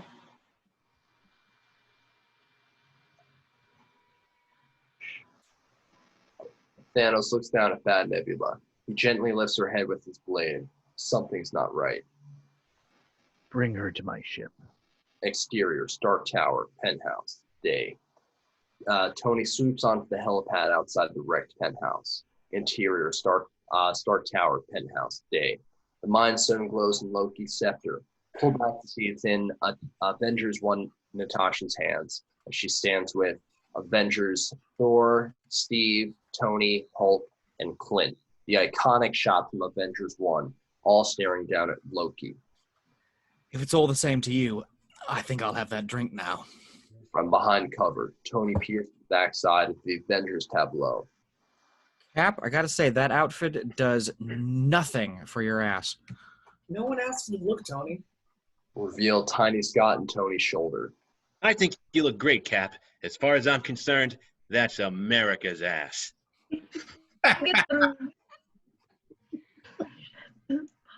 Who gets the magic wand? Shield's coming up now. Ball's in play. Heads up, Cap. From hiding, Tony eyes Natasha with Loki's scepter. Intercut, interior Stark Tower hallway, day. Steve negotiates an empty hallway, head on a swivel. He heads for an elevator. Mind Stone's on the move. I'm in position. Interior Stark Tower, penthouse, day. Natasha hands Loki's scepter to Agent Sitwell. He's about to touch the tip when Careful with that. Clint pours himself a drink at Tony's bar. Unless you want your mind erased, not in the fun way. Sitwell carries the scepter to the service elevator, where a strike team waits. Brock Rumlow hits down. We promise to be extra careful. Scott stares at Sitwell and Rumlow. Who are those guys? Shield? Actually, Hydra, but we didn't know that yet. Seriously? Because it's kind of obvious that they're bad guys. You're small, but you're talking really loud. Thor walks Loki past Steve. I'm on my way down to coordinate search and rescue. Loki rolls his eyes and transforms into a copy of Steve. I'm on my way to coordinate search and rescue. I mean, really, how do you keep your food down? Thor slaps a muzzle on Loki, who reverts to his own form. Yes, that's much better. He steers his brother into the main elevator. Incoming start. Nearby, Tony uses his gauntleted hand to place the Tesseract into an aluminum attaché case. One sec, just packing my lunch. All right, you're up, little buddy. Here's a stone. Tony crosses to the elevator. Scott takes position, readying himself. All right. Flick me. Tony flicks Scott with her fingers, sending him sailing into the attaché case. Tony leaps out the window, leading edge armor forming around him as he falls. Tony joins the others in the elevator. Then, Hulk steps up to the already crowded elevator. Avengers smile awkwardly. There's no room. Hulk takes stairs. Exterior, Stark Tower, day. Tony circles around the building, passing and descending service elevators, crowded with Rumlow's strike team. Okay, Cap, I make 10 of them just passing the 80th floor. Got it. Head to the lobby. Already on my way. Interior, Stark Tower, service elevator, day. Sitwell, Rumlow, and the strike team descend. Evidence secured. We are en route to Dr. Liss. No hitches at all, Mr. Secretary. The car stops. The doors open, and our Steve gets on. Captain, I thought you were coordinating search and rescue. Change of plans. Steve glances at Rumlow, who's holding the scepter. Cap. Rumlow. The doors close. Everyone rides in silence. Tension mounts. I got a call from the secretary's office. I'm going to be running point on the scepter. Behind him, Sitwell and Rumlow exchange a glance. Sir, I don't understand. We've had word there might be an attempt to steal it. Steve reaches for the scepter, but Rumlow holds tight. Afraid we can't allow that, Cap. No. I'll have to check with the director. No, trust me, it's okay. Steve leans in, drawing them all close. Then he whispers, Hail Hydra. Their eyes go wide. You got this, Joe. Interior, Stark Tower, 10th floor, day. The elevator opens. Steve steps out with the scepter. Sitwell and Rumlow stare after him, amazed. The doors close. He smiles to himself. Interior, Stark Tower, stairwell, day. Hulk lumbers down the stairs, taking chunks out of corners in the tiny stairwell. He snorts, growing more pissed off. So many stairs! Interior, Stark Tower, lobby, day. Tony carries the Tesseract case through the lobby, followed by Thor and Loki. SWAT troopers clear a path. One turns aside, raising his mask, revealing our Tony. Okay. Okay, Thumbelina, you're up. Moving close on Tony to see Scott hiding in his hair. Bombs away. Scott drops beneath Tony's Black Sabbath shirt. Interior, Tony Stark shirt, continuous. Scott slides down Tony's clavicle to the RT. He sniffs. Is that Axe body spray? Yeah, I had a can in the desk for emergencies. Can we focus, please? I'm going inside you. Now! Scott squeezes between Tony's skin and the RT. Interior, Stark Tower, lobby, day. Tony, Thor, and Loki approach the door. Alexander Pierce intercepts them with a team of S.H.I.E.L.D. agents. Mind if I ask where you're going? We were thinking lunch, then Asgard, and Alexander, you are? Alexander Pierce. He's the guy behind the guys behind Fury, so don't mess. My friends call me Mr. Secretary. I have to ask you to turn the prisoner over to me. Loki will answer to Odin himself. No, he'll answer to us. Odin can have what's left. And we'll need the case back too. That's been S.H.I.E.L.D. property for over 70 years. Yeah, I'm not going to argue who has authority here, but jurisdictionally speaking, we are on Stark property, so it's my name on the glass. Just give me the case. Across the lobby, Tony observes from behind his SWAT helmet. Move it, Stuart. Little things are getting dicey out there. Intercut. Interior, Tony Stark's RT, day. Scott studies a tangle of copper wiring. This place is a mess.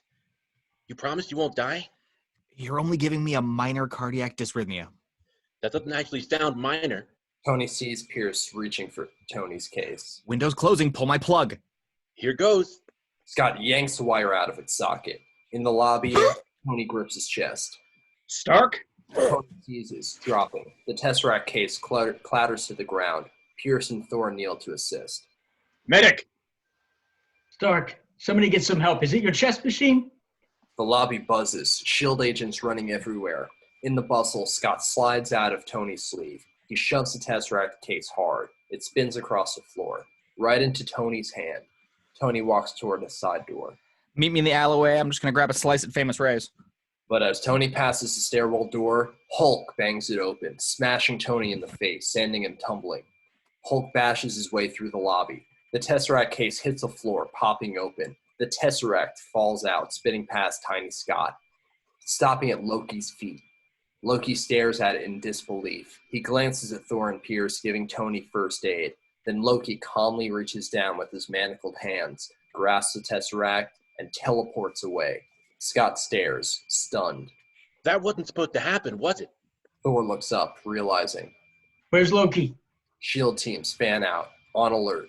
Interior Stark Tower, 14th floor, day. Steve heads down a hall, scepter in hand. Building-wide alert. All units, target Loki, maximum force. Tony, what's going on? Tell me you got that cube. Strike teams, clear, 40, then work down. Before Steve can hide, Steve rounds the corner. Oh, great. Disregard, I have eyes on Loki, 14th floor. Steve gently lays his scepter down and pulls off his shield. I'm not Loki, and I don't want to hurt you. Avengers 1 Steve pulls his shield off his back. You're not going to get that chance. Avengers 1 Steve kicks Steve in the face. Steve stumbles. Forget about that one. They grapple. Both their shields fall to the ground. They both stamp on them, simultaneously flipping the shields back to their arms. Avengers 1 Steve looks impressed. Avengers 1 Steve swings. Steve ducks, hammering it.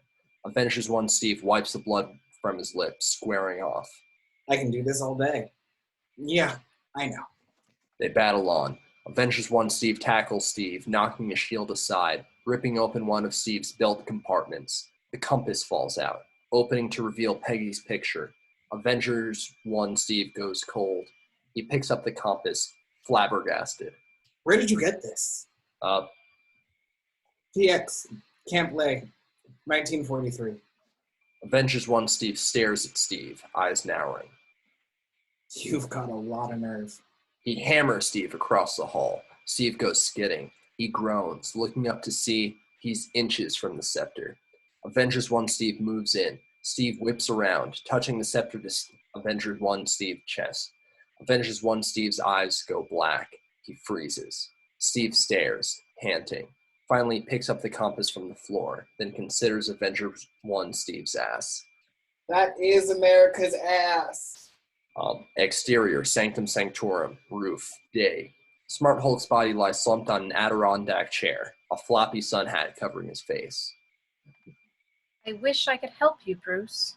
The Ancient One waters a rooftop garden. She looks to Astral Banner, who's only just getting used to being see-through. But if I were to give up the Time Stone to help your reality, I'd be doing my own. Yeah, with all due respect, I'm not sure the science supports that. And yet, you're the one currently standing in the middle of my hydrangeas. Banner looks down to see, indeed, he has phased through the middle of the hydrangeas. He steps out of it. Lady, I just want to borrow your necklace. At what cost? He conjures a magical projection of the Infinity Stones, spinning in unison. A tunnel of golden light pours forth. The Infinity Stones create the experience you know as the flow of time. Remove one of the stones, and the flow splits. He plucks the green time stone out of the array. A smaller blackened river branches off from the first. Now your timeline might benefit, my new one would definitely not. She gestures. Our camera zooms into the blackened tunnel. Tunnel POV. Hundreds of people run as we fly over a crowded street up to the burning Hong Kong sanctum. In this new branch reality, without our chief weapon against the forces of darkness, our world would be overrun. Move up to see Dormammu in the sky. He opens his mouth. Back on the roof, the Ancient One plucks more stones from the Golden River, creating 5 more blackened obituaries. For each stone you remove, you'll create a new, vulnerable timeline. Millions will suffer. Now tell me, Doctor, can your science prevent all that? No, but it can erase it. Astral Banner reaches in and grabs the virtual time stone. Because once we're done with the stones, we can return each one to its own timeline at the moment it was taken. So chronologically, in that reality, the stone never left. He puts the time stone back. The black timeline disappears. You're leaving out the most important part, though. In order to put the stones back, you'd have to survive. We will. I will. Promise. I can't risk this reality on a promise. It is the duty of the Sorcerer Supreme to protect the Time Stone. Yeah. Then why the hell did Strange give it away? The Ancient One freezes. What did you say? Strange gave Thanos the Time Stone. Willingly. Why? Don't know. Maybe he made a mistake. Or I did. The Ancient One looks out over a recovering New York City. Strange is meant to be the best of us. Then he must have had a reason. I fear you may be right. Finally, she waves her hand and whoosh, he reintegrates into the Smart Hulk body. The Smart Hulk gets up, woozy. She removes the time stone from the eye, handing it to him. Thank you. I'm counting on you, Bruce. We all are. Exterior, Sanctuary 2, day. The Sanctuary 2 looms. Interior, Sanctuary 2, day. Bad Nebula hangs suspended. Cables travel from her brain to a glowing wall of databanks with silhouettes. Thanos. He regards her for a moment, then... Run diagnostics. Show me her memory file. At the console, Ebony Maw scans Nebula's information. Nebula's body twitches. Gamora watches, torn. Soon, an alert flashes. Sir, the file appears entangled. It was a memory, but not hers.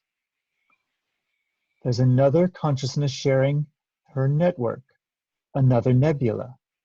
Impossible. This duplicate carries a timestamp from 9 years in the future. Where is this other Nebula? In our solar system, on Morag. Can you access her? Yes, the two are linked. Thanos peers into Bad Nebula's glassy eyes. Search the duplicate's memory for Infinity Stones. Maw works the console. Thanos steps aside as Bad Nebula's body quivers. After a beat, a beam shoots out of her eye, projecting an image of Avengers compound. Steve, Tony, Rhodey, Scott, Smart Hulk, Rocket, Natasha, Clint, and Thor gather in the living area. The stones have been in a lot of places throughout history. Our history. Not all of them are going to be a fun drop-in. Which means we got to pick our targets. Exactly. Let's start here. Freeze image. The image freezes. Thanos stares, recognizing them. Terrans? Avengers. Unruly wretches. He gestures to a blurry reflection within the hologram. What's this reflection? Amplify this, Maw. Ebony Maw zooms in, revealing a reflection of Nebula. I don't understand. 2 nebulas? Thanos walks into the hologram, studying the faces. No. The same Nebula. From 2 different times. Set course for Morag, and scan the duplicate's memories. I want to see everything. Interior, Asgard, Palace, Corridor, day. Frigga walks down a corridor alone.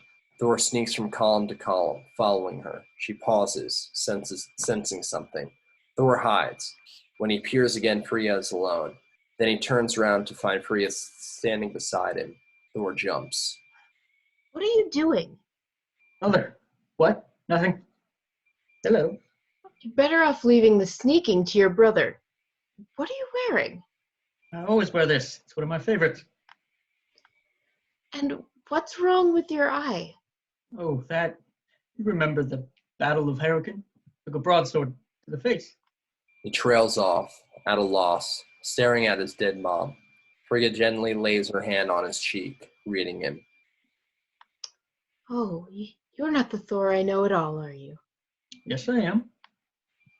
I was raised by witch's boy. I see with more than eyes. You know that. I can see the future hasn't been kind to you, has it? I didn't say I was for the future. Thor.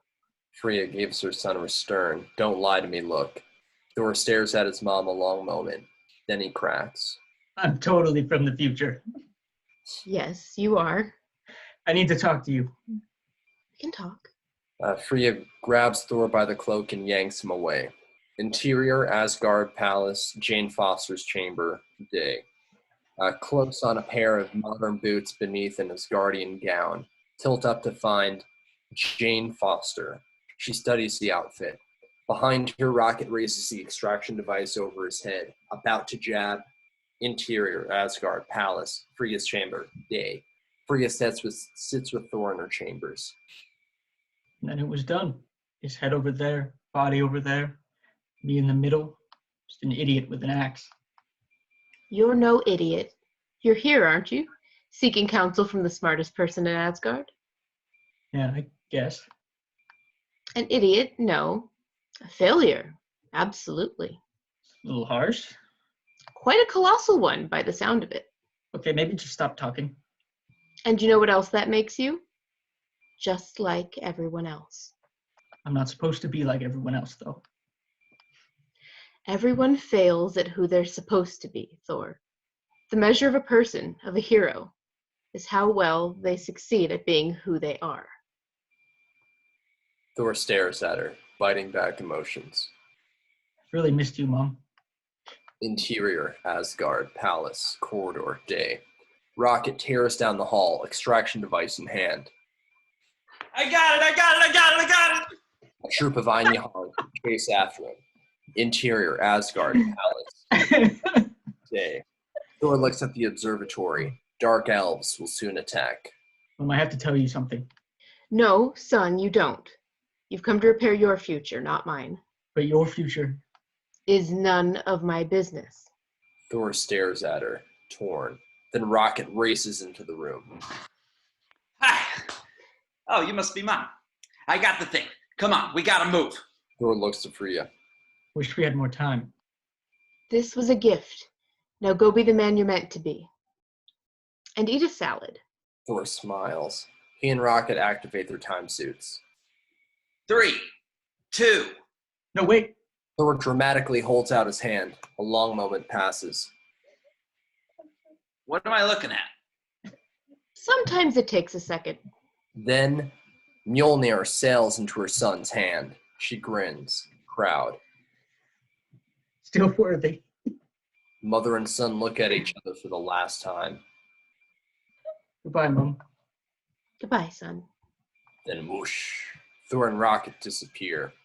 Suddenly, the palace rumbles. Frigga looks to the window where a dark elf warship decloaks, reaches for her sword. Prelab, come and get your love by Redbone. Exterior, Morag, abandoned city, day. Peter Quill, in red pleather trench coat and headphones, dances through the ruins of an alien city. Pull back to Nebula and Rhodey watching him from behind a rock. So, he's an idiot. Yes. Quill spins, arms out, eyes shut. When the horizon finally settles, he sees a metal man standing there waiting for him. Oh, fuck. Bam! Rhodey decks Quill in the face. Quill drops, out cold. Sorry about that. I know you guys were teammates and everything. Do you hear me complaining? Nebula rifles through Quill's sack. She pulls out an electronic lockpick. What is that? The tool of a thief. Come on. They set out toward the ruined city. Interior, Morag, temple vault, day. Whir, click. Two huge stone doors slide open, revealing Nebula and Rhodey. She steps in. Rhodey tries to stop her. Hang on. This would be about the time the spikes come out. You know, with the skeletons still on them. What are you talking about? I'm just saying, when you break into a place called the Temple, the Power Stone, there are usually. Ahead, they see the Power Stone orb hovering above its pedestal, surrounded by a web of laser threads. Traps and stuff. Okay. Don't say I didn't warn you. Rhodey scans the laser web, strategizing. These are photovoltaic. That's a hard word. These are photovoltaic lasers on a constantly shifting matrix. Going to be damn near impossible to neutralize unless we. Suddenly, Nebula reaches her cybernetic arm through the web. She grabs the orb, but the web grips her, frying her arm. She pulls out the orb, but sees Rhodey staring at her blackened claw. It wasn't always like this. He sees actual emotion somewhere inside her. Favor his exoskeletal leg braces as he softens. Yeah, me either. I guess we do the best with what we got, huh? She hands him the orb with just the ghost of a smile. Let's get out of here. Place gives me the creeps. Sync up. 3, 2, 1. Rhodey taps his cuff, shrinking away. Nebula goes for hers, but her eyes roll back. She collapses, seizing violently, then going still. Her eyes snap open, projecting a hologram of Thanos. What's wrong? Interior, Sanctuary 2, interrogation cell, day. Back in the interrogation cell, Bad Nebula's eye beams. In Thanos' lodge, the Avengers surround a one-armed Thanos. Thanos studies his hollow future self, watching his destiny play out in front of him. You murdered trillions. You should be grateful. Where are the stones? Thanos smirks, putting the pieces together. Gone. Reduced to atoms.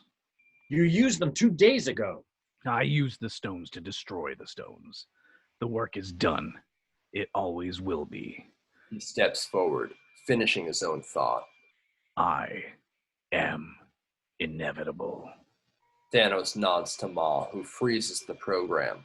Thanos walks through the hologram, studying the heroes. What did you do to them? Nothing yet. They're not trying to stop something I'm going to do in our time.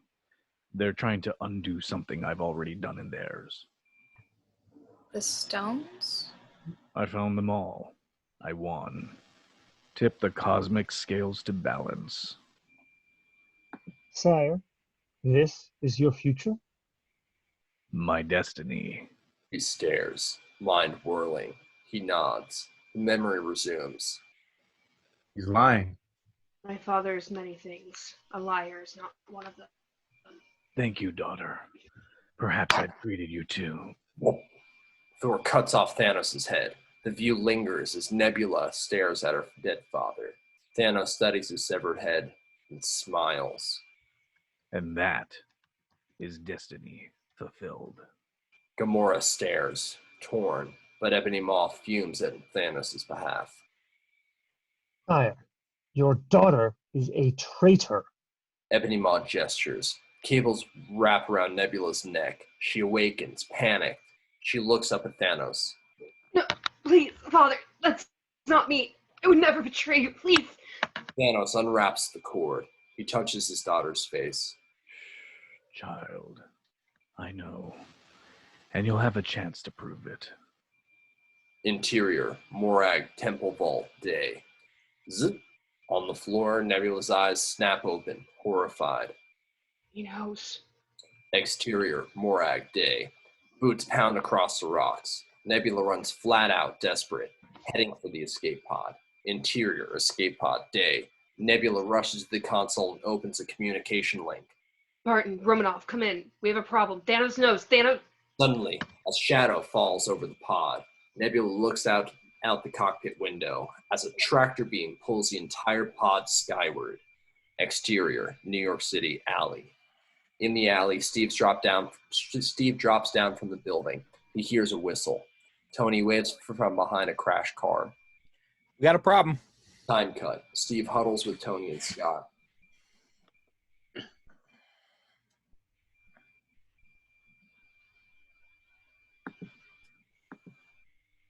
America's ass.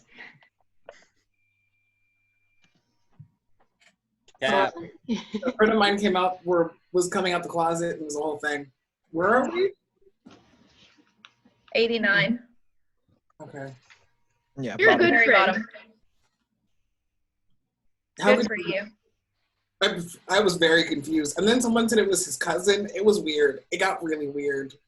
Yeah. Anyways. How could you lose it? What do you want? I got hit in the head with a Hulk. You said we only had one shot. This was our shot. We shot it. It was 6 stones or nothing. 6 stones. You're not helping. You ruined the time heist. Okay, look.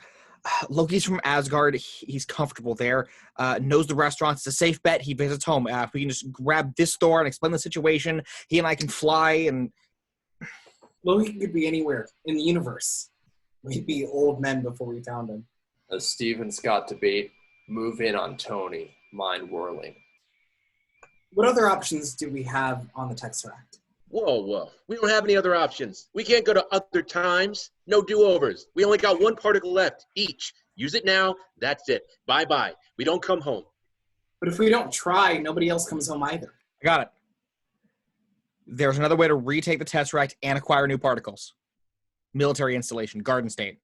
Steve eyes Tony, beginning to understand. When were they both there? I have a vaguely exact idea. How vague? Hang on. What's in New Jersey? I know they were there, and I know how I know. Steve studies Tony a long moment. Looks like we're improvising. Wait, what are you improvising? Steve hands Scott the staff. Scott, take this to the compound. All right, suits on. Try these coordinates. 04-07-19-70. Steve, Captain America, if you do this and he's wrong, you're not coming back. Steve and Tony let the weight of that sink in. He's right. Even so, Tony turns to Steve. You trust me? I do. They stare at each other, then click. They both hit their cuffs. Tony and Steve shrink to nothing. Exterior, New Jersey woods, day. Cue music, Hey Lowdy Mama by Steppenwolf. A 1970 Oldsmobile motors down a wooded road. Bumper sticker reads, "Nuff said." At the wheel, Stan Lee, long hair, mustache, open shirt, sings along to the radio. 2 ladies at his side. He passes by an army base, throwing a peace sign to a guard. Make love, not war, baby. Yeah. He roars off, passing a faded sign, U.S. Army, Camp Lehigh, birthplace of Captain America. Move into the base. You weren't actually born here, right? Exterior, Camp Lehigh, day. Soldiers march past as Tony and Steve round the corner. Tony in a lab coat and Steve in green khakis, low-pulled cap, and mirrored sunglasses. The idea of me was...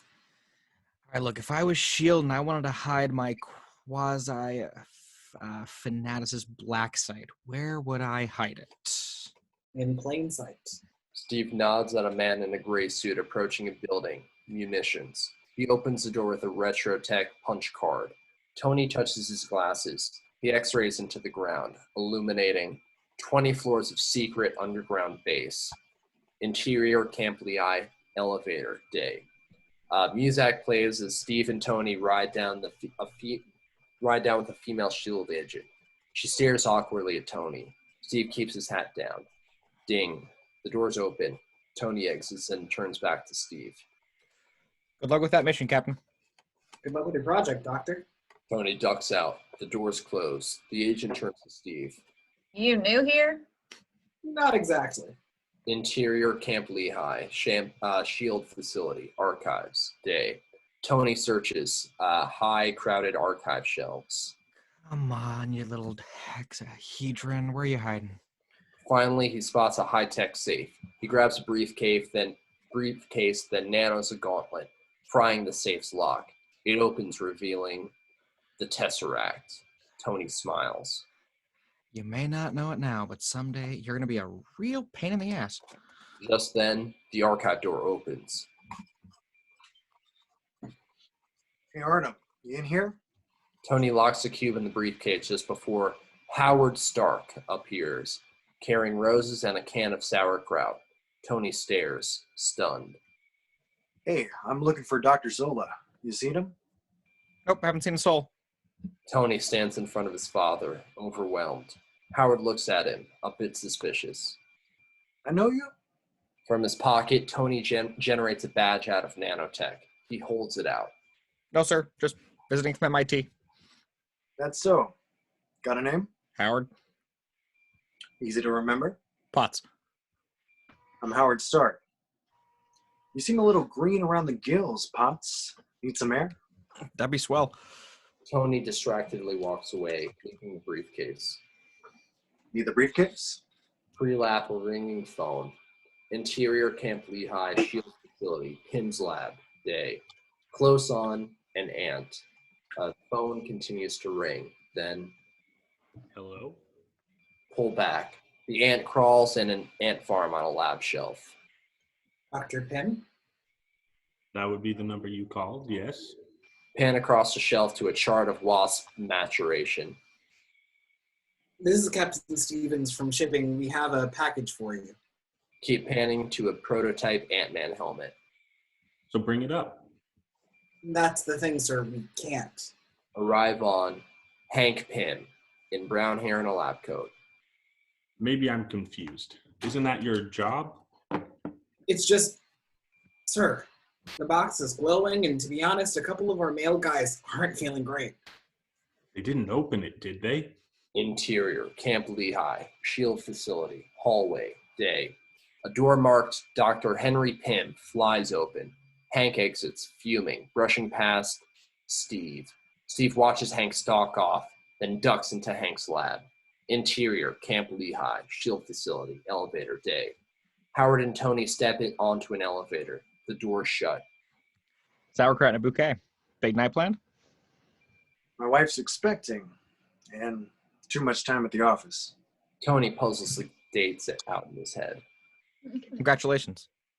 Thanks. How far along? Just suppose this far? She's at the point where she can't stand the sound of my chewing. So I guess I'll be eating in the pantry again. I have a little girl. Tony smiles. He's talking about the man he's talking to's granddaughter, 50 years before she's born. Girl would be nice. Less chance she'd turn out exactly like me. That'd be so bad? Let's just say the greater good hasn't always outweighed my own self-interest. The elevator doors open. Interior, Camp Lehigh, Shield Facility, Pym's Lab, day. Steve searches Hank's lab, finally opening the fridge to find a tray of brand new Pym particles. Interior, Camp Lehigh, Shield Facility, hallway, day. Steve exits Hank's lab and heads to the elevator, but it opens, revealing the female agent from earlier with an MP. You ever seen either of these men before? No, but I have an eye for this. Something looked fishy. Describe fishy. One of them had a hippie beard. We talking BUGs or Mungo Jerry? Definitely Mungo Jerry. This is Chesler. We need every available agent to sub-level 6. We have a potential breach. Steve ducks through the nearest door. Interior, Camp Lehigh, Shield Facility, Peggy's office, day. Steve enters a darkened office. A glass wall separates it from another bullpen. Then he sees something on the desk. He stares, stunned, at two photos. One features Peggy Carter standing with JFK. The other is of skinny Steve. Steve turns the desk nameplate around. Met Margaret Carter. Steve realizes that even 25 years later, Peggy never forgot about him. Just then, the bullpen door flies open. Lights snap on, revealing Peggy Carter talking to someone in the hall. So send them in. They're trying, ma'am. But Bradlock's unit has been stopped by lightning strikes. Oh, for the love of... I'll find the weather projections. You call Braddock and tell him to shelter in place, assuming he's bright enough to come out of the rain. Yes, ma'am. Steve stares at her from the darkness, stunned. Peggy raffles through a file cabinet. Here we are. She flips through a file reading. In the darkness behind her, Steve approaches. Peggy reads something disturbing. Crikey O'Reilly. Sergeant, hang up and call Air Command. Braddock needs backup immediately. Ma'am? These aren't lightning strikes he's looking at. She slaps the file closed and hurries out. Steve stares after her a long moment. Exterior, Camp Lehigh, day. Howard and Tony approach a waiting limo. Got any names yet? If it's a boy, my wife likes Almanzo. You might want to let that stew for a while. You've got time. What are you, a couple years older than me? Yeah, I guess. Let me ask you a question. when your kid was born, were you nervous? Wildly. Did you even feel qualified? Like you had any idea how to successfully operate that thing? I pieced it together as I went along. Thought about what my dad did. My old man never met a problem he couldn't solve with a belt. I tried to hold on to the good stuff. You know, Dad dropped the odd pearl here and there. Yeah? Like what? No amount of money ever bought a second of time. That's good. Smart guy. He did his best. I tell you, this kid's not even here yet, but there's nothing I wouldn't do for him. Tony takes us in, gratified. Just then, Edwin Jarvis opens the limo door. Besides, if I fall down on the fathering job, old Jarvis is ready to pick up the slack. Isn't that right? Indeed, sir. I shall endeavor to teach the lad the rudiments of judo. Tony smiles at his old friend. As Jarvis gets in the car, Tony notices Steve waiting behind a Jeep. Time to go. Howard turns to shake Tony's hand. Well, good to meet you, Potts. You're going to do fine, Howard. Thanks. See you around? Count on it. As he gets into his car, Howard looks to Jarvis. We met him before. We've met a lot of people, sir. Seems familiar. Weird beard.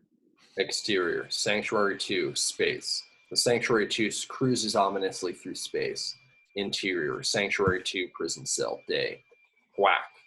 Nebula goes tumbling across the floor. She gets to her knees looking up at bad Nebula, glaring down at her. You're weak. I'm you. Shut up. Bad Nebula punches Good Nebula down. Good Nebula groans as Bad Nebula rips off her time-space GPS. Then Gamora enters. Nebula softens, taking in her once-dead sister. You could stop this. You know you want to. Did you see what happens in the future? Thanos finds the Soul Stone. Move in on Gamora, wheels turning. You want to know how he does that? You want to know what he does to you? Enough! Bad Nebula smacks her the hardest yet, and leans in with a jagged instrument of torture. You disgust me, but that doesn't mean you're useless. She pries off the orange panel from Good Nebula's head. Gamora takes in this new development. Interior, Sanctuary 2, throne room, day. Bad Nebula enters to find Thanos on his throne. She hands him Good Nebula's time-space GPS. He smiles.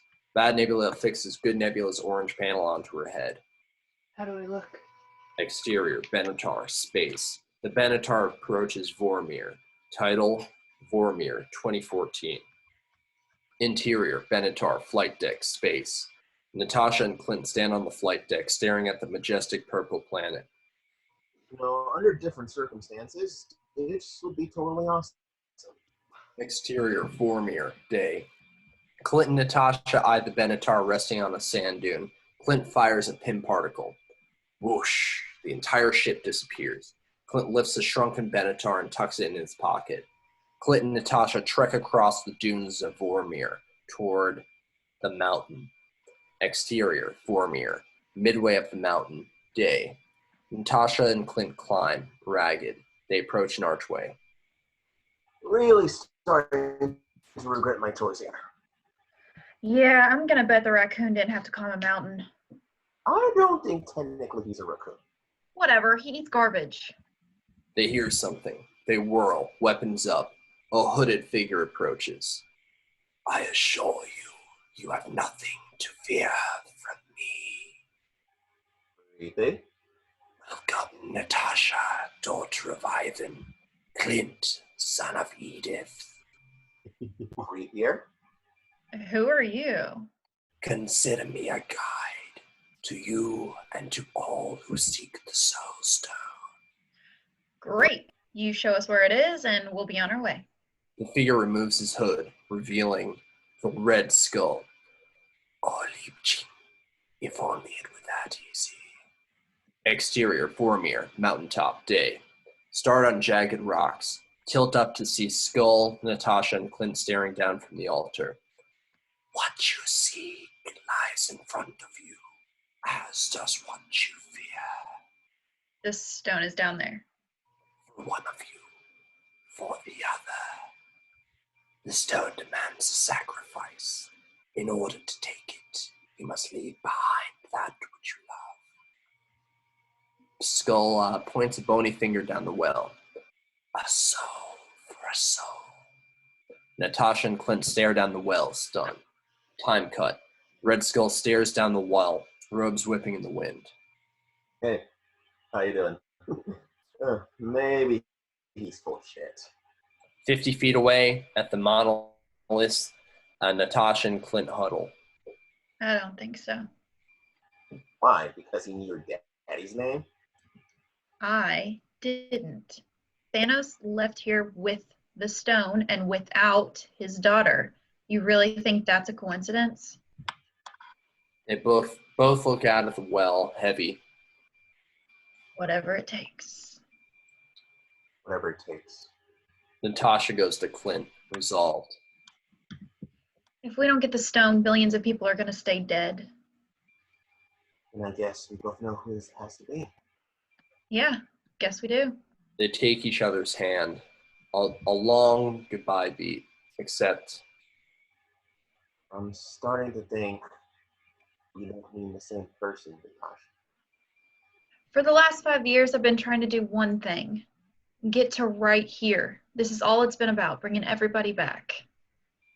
You don't get all decent on me. You think I want to do it? I'm trying to save your life, you idiot. I don't want you to. Nat, you know what I've done, what I am now. Your life's worth 10 of mine.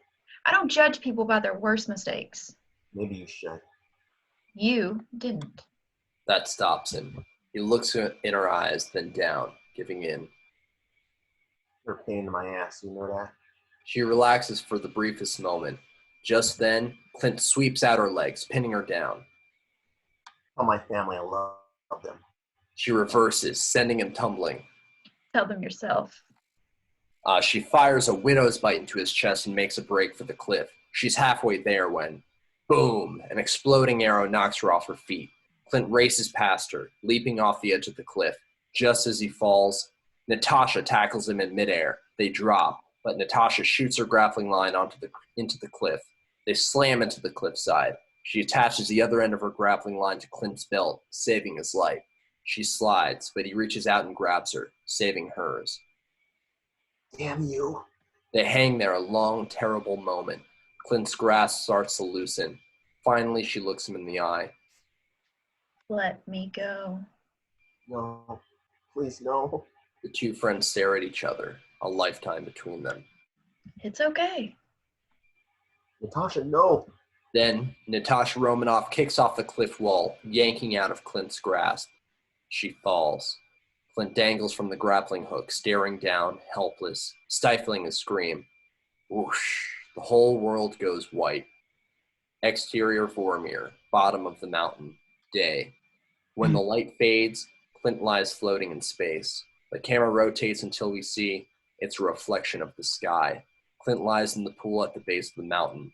He sits up and opens his hand to see the soul stone. His eyes well. Interior Avengers compound, a hangar, day.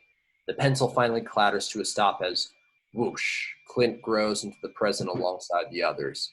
Smart Hulk holds the Eye of Agamotto, Scott has a scepter, Rhodey the orb, Scott and Thor the extraction device, and Tony and Steve the Tesseract. Nebula retracts her time suit. Everyone looks around, exhausted, amazed. Are you telling me that actually worked? Did we get them all? Clint drops to his knees. Steve turns, concerned. Clint, are you okay? Clint stares, haunted. Smart Hulk realizes. Where's Nat? Where's Nat? Clint looks up at them, eyes glassy. Exterior Avengers compound, river, dawn. Smart Hulk, eyes red, stands beside a bench on the dock. Behind him, Steve, Tony, Thor, and Clint stare out, grieving. Do we know if she had family? Yeah. Yes. Thor turns, thrown. Why are you doing that? I'm just asking a question. Why are we talking as if she's dead? We have the stones. Bring her back. Come on, stop this shit. Clint squeezes away tears. Can't get her back. What's he talking about? Of course we can. It can't be a gun, that's why. No offense, but you are a very, very earthly being. We're talking about space magic here. Can't seem a little definitive, don't you think? Well, I know I'm a little outside my pay grade here, but she still isn't here, is she? That's my point. It can't be done. At least that's what the red floating guy said. Well, why don't you go talk to him, okay? Why don't you grab your hammer and fly to that place and talk to him? It can't be undone. It was supposed to be me. She sacrificed her life for that goddamn stone. She put her life on it. That lands heavily on all of them. A moment passes. Then Smart Hulk hurls the bench into the water. It skips across the surface like a stone. She's not coming back. We have to make it worth it. We have to. We will. Pull back, leaving our mourners in tableau. Interior Avengers Compound Workshop Day. All 6 Infinity Stones rest behind safety glass. Soon, robotic arms enter frame, plucking up the Power Stone. Tony operates the arms as Rocket and Smart Hulk watch. The robot arms swing the stone over to a new Iron Man gauntlet. Nanotech shifts and slides, holding it in place. Smart Hulk releases a deep breath. Time cut. The completed gauntlet sits at a cradle, 6 Infinity Stones embedded in the back. Pull back to find Scott, Thor, Clint, Rhodey, and Steve watching Tony and Rocket fine-tune the glove. All right, the glove's ready. Question is, who's gonna snap their freaking fingers? Everyone stares a beat. Then Thor reaches for the gauntlet. I'll do it. Whoa, what are you doing? Or we haven't decided who's putting that on. Oh, were all of you just waiting for the right opportunity? Maybe I was getting around to it. We should at least discuss it. Staring at the thing isn't going to bring everybody back, is it? Look, I'm the strongest Avenger. It's my responsibility. Fate wills it so. Hold on. Stop it. Let me do this. Let me do something good. Something right. That thing is channeling enough energy to light up a continent. You're in no condition. What do you think is coursing through my veins right now? Jeez whiz. Lightning. Smart Hulk steps toward the gauntlet. Lightning won't help you, pal. It's got to be me. You saw what those stones did to Thanos. They almost killed him. None of you could survive. And how do we know you can? We don't. But the radiation's mostly gamma. It's like I was made for this. Interior Avengers Compound, hangar, day. The quantum tunnel lies in darkness. Then clack, the lights come on, revealing Nebula staring up at the waiting machine. Interior Avengers Compound, workshop, day. Smart Hulk studies the gauntlet, the moment of truth. Good to go? Let's do it. Okay, remember, everyone Thanos snapped away 5 years ago. You're just bringing them back to today. You don't change anything from the last 5 years. Got it? Got it. Pan around as the Avengers ready themselves. Steve steps forward, shield on his arm. Scott deploys his helmet. Rhodey readies his repulsors. Rocket covers his raccoon junk and hides behind Thor. Tony armors up, then nanos a shield to protect Clint beside him. Friday, why don't you go ahead and activate barn door protocol? Wheel doors slide shut all around the workshop. Finally, Smart Hulk holds up the gauntlet. Everybody's coming home. He slowly slips his hand in the glove. Suddenly he spasms, taking in the powers Thanos did in,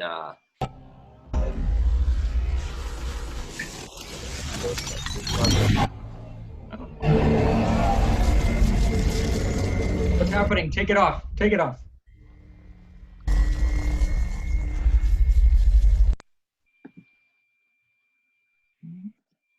What's happening? Take it off. Take it off. Bruce, you okay? Talk to me, Banner. Okay. Then Smart Hulk reaches out his hand and snaps his fingers. The stones flare. A bright surge of energy races up Smart Hulk's arm. He roars as his eyes blaze green. A blast whites out the screen. Interior Avengers Compound, hangar, day. Nebula studies the quantum console. She takes off her glove, revealing a perfectly intact arm. This is bad, Nebula. She opens a panel in her arm, snakes out a cable and jacks into the console. The quantum tunnel boots up. As she hurries away, exterior Avengers Compound, day. From high overhead, we see the time energy signature shoot from the hangar. An ominous ripple warps across the sky. Interior, Avengers compound, workshop, day. Whoosh. Everything comes back into view. The gauntlet falls off, rolling across the floor. Smart Hulk collapses, arm withered, side burnt black. Everyone rushes over. Steve checks Smart Hulk's pulse.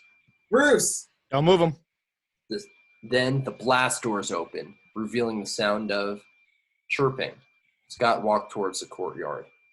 Smart Hulk's eyes clear. He grasps Steve's arm. Did it work? They pause, as if it only just now occurred to them. Just then, a cell phone buzzes. A stunned Clint turns and approaches his phone. On the home screen, we see a photo of his wife, Laura, calling. Clint finally puts the phone to his ear.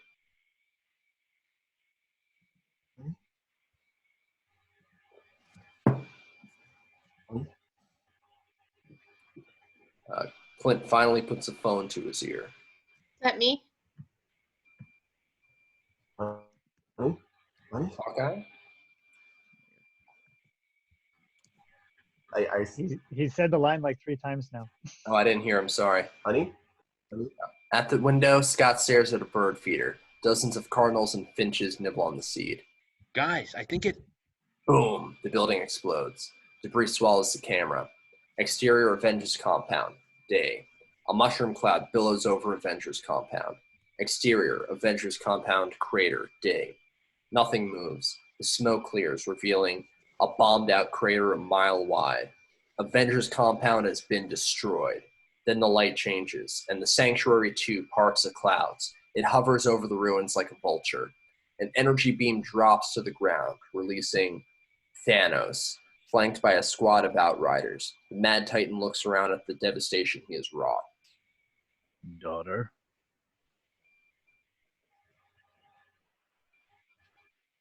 You're muted, Jess. Daughter. Yes, Father. Out of the smoke walks Bad Nebula, bruised and dirty. So this is the future. Well done. She tears off the orange head plate. Thank you, Father. They suspected nothing. The arrogant never do. Thanos takes off his helmet, staring up at the crater's edge. Go. Find the stones. Bring them to me. What will you do? Wait. Interior, underground garage, ruins, day. The underground garage lies half collapsed. Smart Hulk grits his teeth, holding up the ceiling with one good arm, his other arm burned and lifeless. Below, Rhodey lies in the rubble, War Machine suit sparking. Canopy. Rhodey's suit ratchets open. He hauls himself free to see Rocket trapped under rubble. As he crawls to him, the ceiling rumbles. Smart Hulk wavers, muscles quivering. Mayday. Tony. Cap. Does anybody hear me? He finally reaches Rocket. Rocket wheezes in pain. Hang on. Rhodey wedges a piece of rebar into the debris. He heaves, finally managing to lever it off of Rocket. Then, the cracked ceiling gives way. 1 million gallons of river water rush in. Rhodey tries to keep his head above the water. Mayday. We are taking on water. Interior, tool shop, ruins, day. Close on Scott Lang lying on a silver metal floor. Anyone? Mayday. Scott groans, coming to. Wait, what? Reveal, tiny Scott lying in the ruins of the armory, on the Iron Patriot helmet. Tell him to hurry asses up. Trap. Drowning. No time. Scott jumps to his feet. No, wait, I'm here. Scott spots water trickling through the cracked floor. Interior access tunnel, day. Water drips from his hole in the roof of an access tunnel onto Clint Barton, lying face down. He groans. He opens his hand to find his cell phone. His wife smiles on the screen. Laura, one missed call. Clint stares, amazed. He winces, finding he's been lying atop the gauntlet. It's bashed out of shape, but all 6 stones still gleam. Yeah, Stark. Anyone? Static. Then he hears a scraping sound. Talons on cement. He peers down a darkened tunnel, then unshoulders his bow. He looses a flare arrow, revealing Dozens of outriders scrambling along the walls and ceiling. Clint grabs the gauntlet and runs. The creatures give chase. Interior, exterior Avengers compound. Lab, ruins, day. Fires smolder beneath the collapsed ceiling. Move through smoke to find Steve, out cold. Someone shakes him. He wakes to see Tony holding a shield. You lose this again, I'm keeping it. What happened? Told you, we mess with time. Time messed back. Woozy, Steve follows Tony through the ruins of the lab. Where are the others? I read life signs maybe 800 feet down, but it's hard to tell. They reach the edge of the crater where Thor looks down at Thanos, sitting on a rock, waiting. What's he been doing? Muted. My bad. Absolutely nothing. The three of them stare a long moment. Then, as if sensing them, Thanos turns his head and looks their way. Son of a bitch! Yeah. Where are the stones? Somewhere under all this. All I know is he doesn't have them. So we keep it that way. That lands. This is their chance. You know it's a trap. Tony deploys his armor. Don't think I care. Just so we're all in agreement. Thor holds out his hand. Mjolnir flies into it. He holds out his other hand. Slaps it. Lightning strikes as he's covered in cape and armor. Let's kill him properly this time. Steve tightens his shield, leading them into the crater. Exterior, Avengers compound. Crater, day. Thanos sits on his rock, contemplative. You could not live with your own failure. And where did that bring you? Right back to me. Tony approaches, wary, as if sneaking up on a rabid dog. Steve and Thor fan out on either side. I thought by eliminating half of life, the other half would thrive. But you've shown me that's impossible. Life clings to the past with bloody fingernails. As long as there are those who remember what was, there will always be those unable to accept what can be. They will resist. Yep, we're all kinds of stubborn.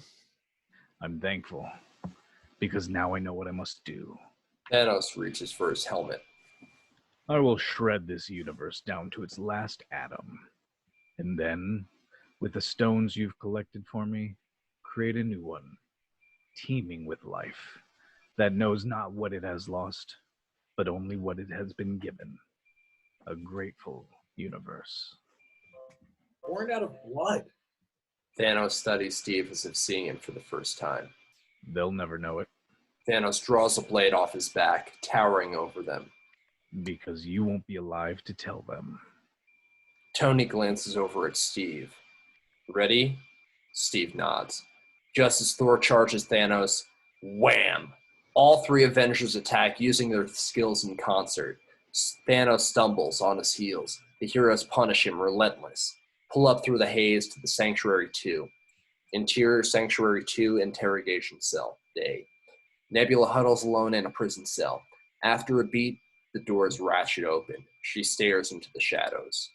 What do you want? Gamora steps into the cell. The two sisters from different eras stare at each other. In the future, what happens to you and me? I tried to kill you several times, but eventually we become friends. We become sisters. That's hard to believe. A lot of things that happen will be hard to believe. Gamora nearly smiles. She takes a long look at Nebula. Finally, she holds out her hand. Come on, we can still stop him. Nebula takes a deciding moment. Then she grabs Gamora's hand. One sister pulls the other to her feet.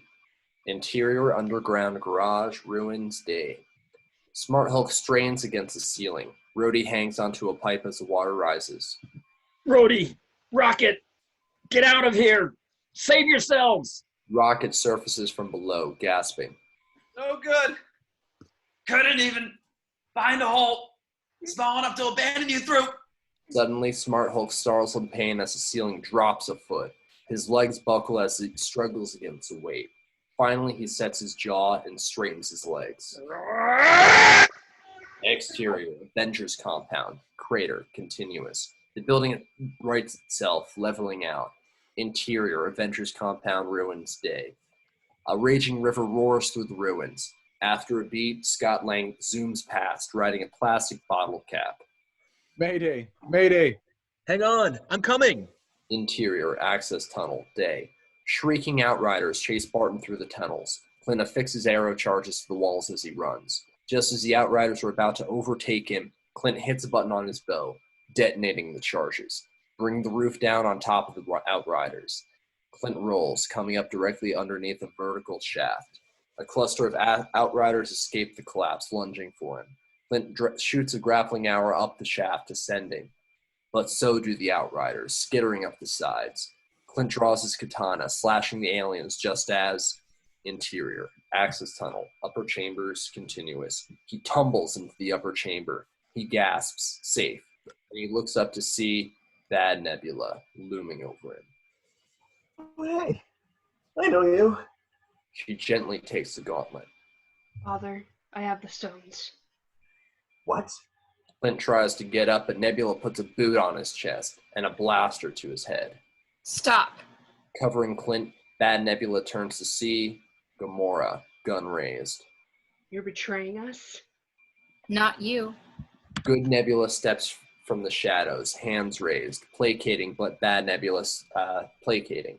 Bad Nebula stares at our future self. You don't have to do this. I am this.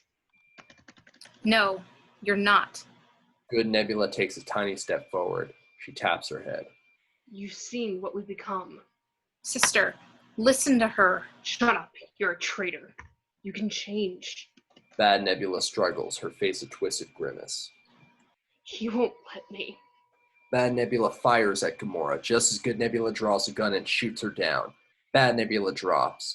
Good Nebula stares at her dead younger self, conflicted. Clint picks up the gauntlet, very confused. I'm not even gonna ask. Exterior, Avengers compound, crater, day. Tony's HUD. Tony glares right at us as Thor smashes his hammers together, hurling lightning into the back of the Iron Man suit. Tony sending the resulting overload at Thanos, but Thanos propellers his blade, holding back the blast. Thor uses Stormbreaker to bat Mjolnir at Thanos. Thanos snatches Tony by the ankle and uses him as a shield against the oncoming hammer. Whack. Mjolnir plows into the dirt. Tony goes tumbling out cold. Tony's HUD. Friday tries to revive him. Boss, wake up. Interior, underground garage, ruins, day. Rocket, Rhodey, and Smart Hulk gulp air, inches from the ceiling, facing the end. Rhodey glances over at Smart Hulk. See you on the other side, man. They take a last breath. Then the water hits the ceiling. Exterior, Avengers compound, crater, day. Steve slashes at Thanos. The Titan brutally bats him aside. Thor attacks, but Thanos drives him through walls of debris. Thanos smashes his fist into Thor's face over and over. Thor calls for Stormbreaker, but Thanos intercepts it.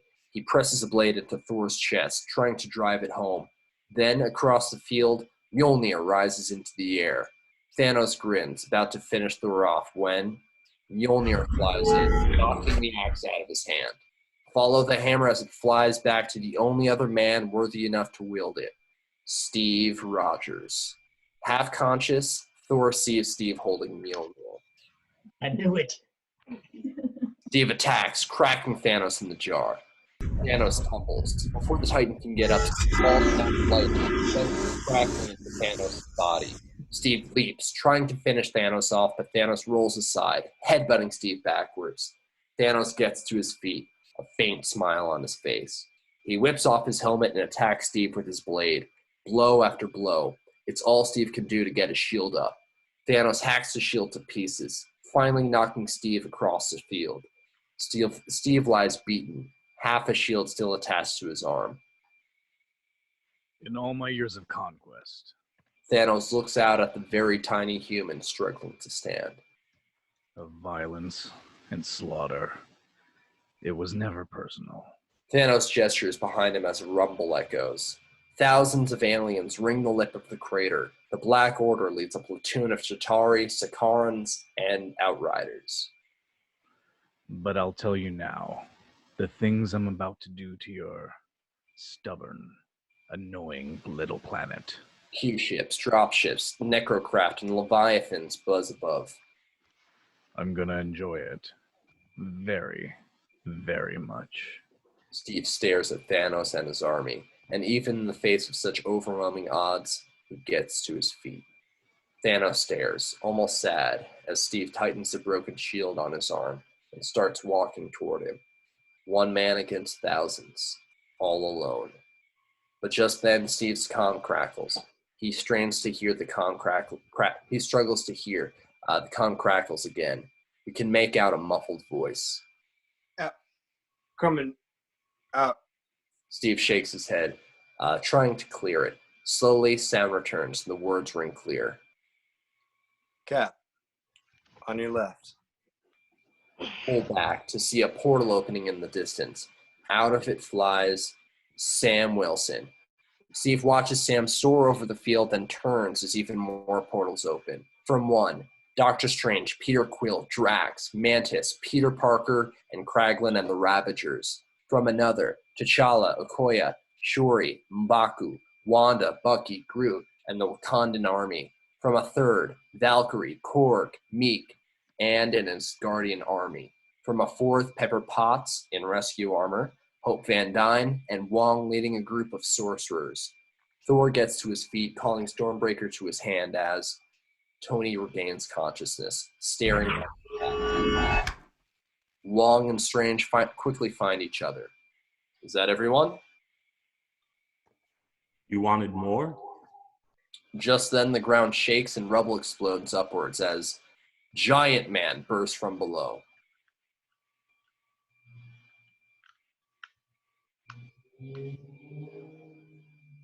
I don't know where I'm. Hold on.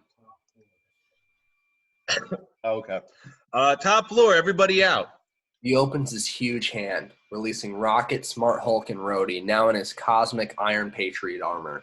Steve takes in his reinforcements, then stares out at Thanos. Pan across our heroes as Steve calls Mjolnir to his hand. Avengers, assemble. Thor lets loose a battle cry as he charges. Everyone follows as our heroes flood the field. Across the way, Thanos smiles and points his blades. Two mighty armies race toward each other until clash. Giant Man slugs the Leviathan in the jaw. Drax launches himself onto a coal, currently choking the life out of Korg. Tony blasts overhead. Rescue joins him. Together they strafe the field. Steve and Thor fight together. Both hold out their hands. Stormbreaker returns to Steve, Mjolnir to Thor, who frowns. No, you take the little one. Elsewhere, Tony battles several culls. One knocks him into an Outrider who's about to rip his armor off when Peter Parker webs the Outrider, yanking him into the path of Giant Man's foot. Squish. Tony stares at Peter, emotional. They retract their helmets. Mr. Stark! Holy cow, you would not believe what's been going on.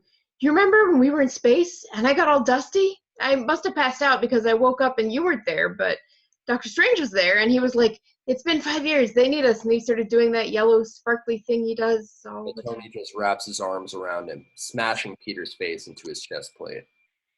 Oh, this is nice. Across the field, Quill flies, firing down on Sakaran soldiers. One leaps off an outcropping, tackling Quill into a wrecked fuselage where another Sakaran waits. Quill drops one, but the other raises his weapon to strike, then blam. The Sakaran drops dead on top of Quill. He pushes the body off to see Gamora, blaster still smoking. Quill stares, amazed. Gamora? He approaches, overwhelmed, emotional. I thought I lost you. He tenderly strokes her face, and she knees him in the nuts, twice. He goes down, gasping. You missed the first time, then you got them both the second time. She stares down at him as Nebula joins her. This is the one? Seriously? Your choices were him or a tree. Across the field, Clint runs with the gauntlet, pursued by a Chitauri ape. Just before the ape tramples Clint, Sam Wilson swoops in, cutting the creature down. Clint runs on. The heroes confer over comms. Hey, Cap, what do you want me to do with this thing? Get those stones as far away as possible. No, we need to send them back where they came from. There's no way to send them back. Thanos destroyed our time machine. Hold on. That wasn't our only time machine. He clicks the keys to Lewis's van. I can't stand y'all. Oh, Steve immediately gets in.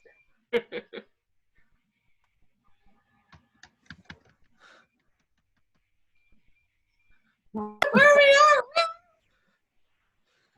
Does anyone see an ugly brown van out there? Which one is?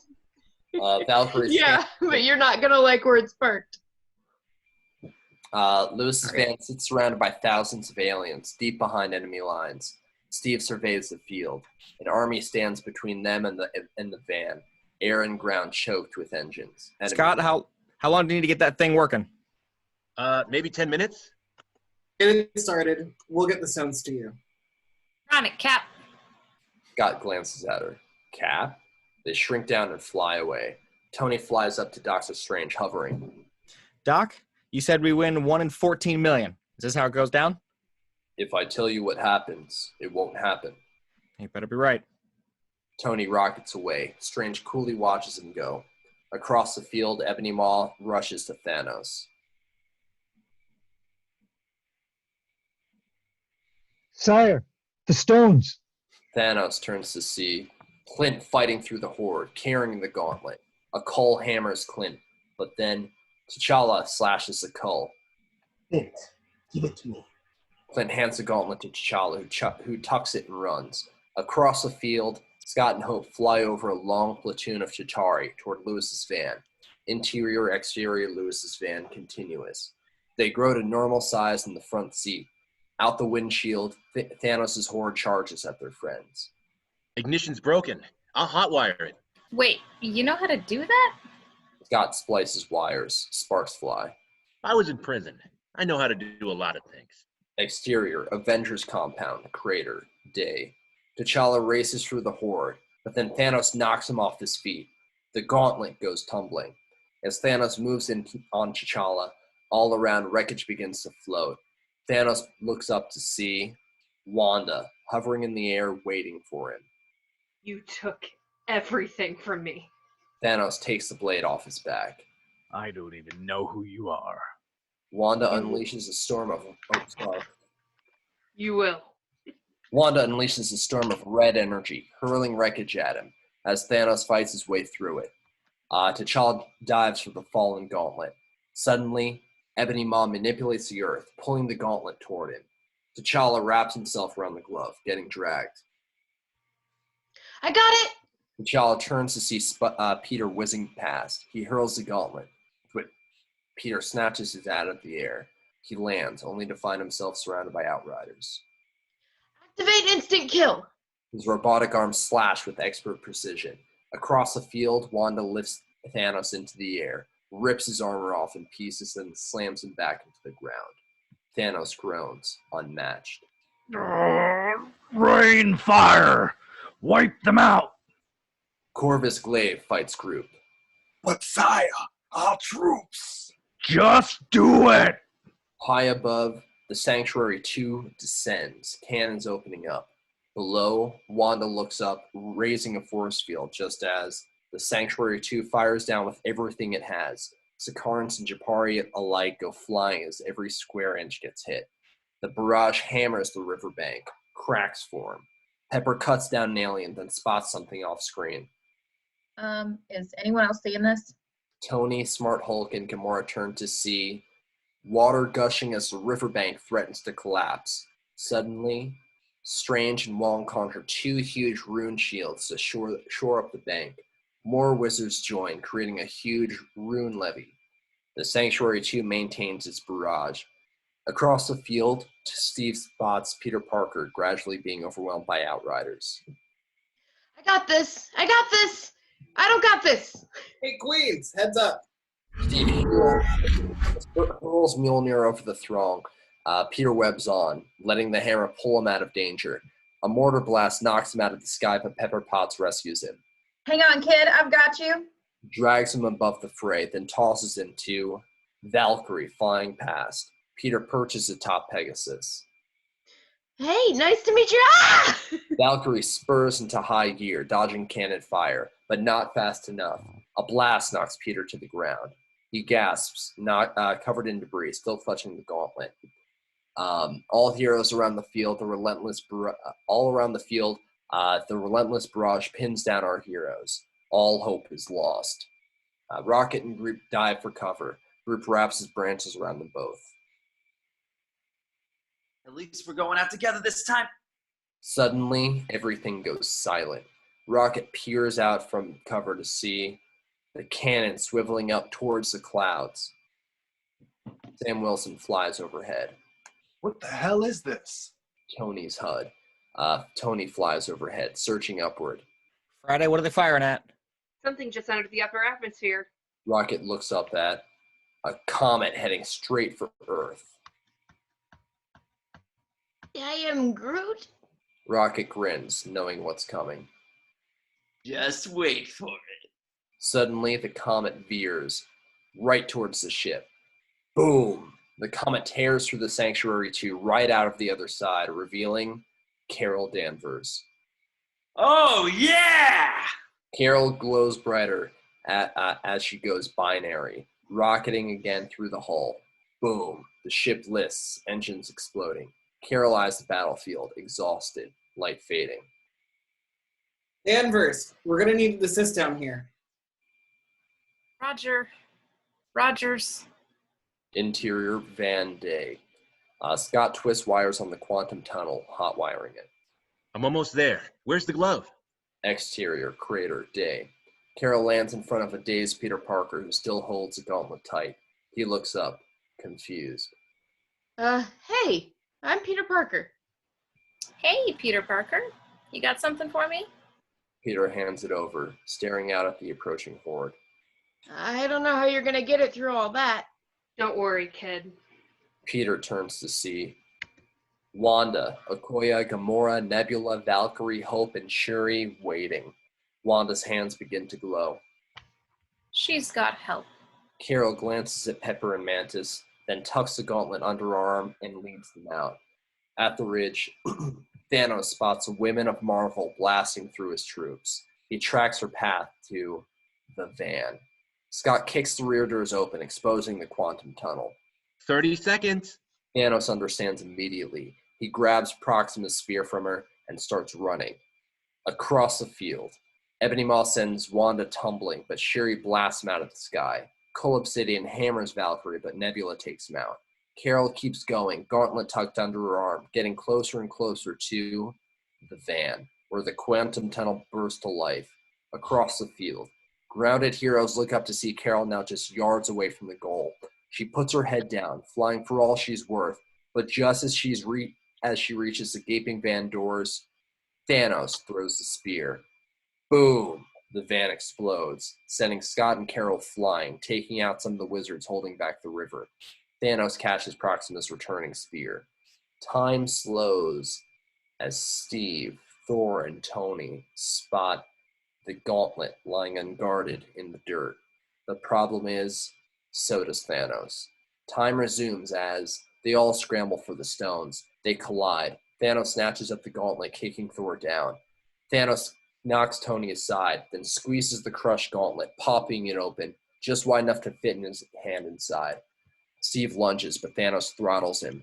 Finally cleared, Thanos slips on the gauntlet. Before he can snap, Carol arrives. She grabs the glove, preventing him from closing his fist. He headbutts her, but she doesn't move. Carol presses Thanos down, but before he falls, Thanos pulls the Power Stone from its housing and punches Carol, sending her flying. The field goes quiet. Now nothing stands in Thanos' way. Tony gets to his knees, realizing the Avengers are going to lose. Across the field, water starts to spill into the crater. Strange tries to hold it back, but it's a losing battle. He looks to Tony. Tony meets his eye, and in that moment, all Strange can do is hold up a single finger. One. Across the field, Thanos returns the Power Stone to the gauntlet. Just as the energy surges through him, Tony plunges through the gauntlet in Thanos' hand. Thanos clamps his Thanos knocks him aside. He lifts his hand in the air, triumphant. I am inevitable. Thanos snaps his fingers, but nothing happens.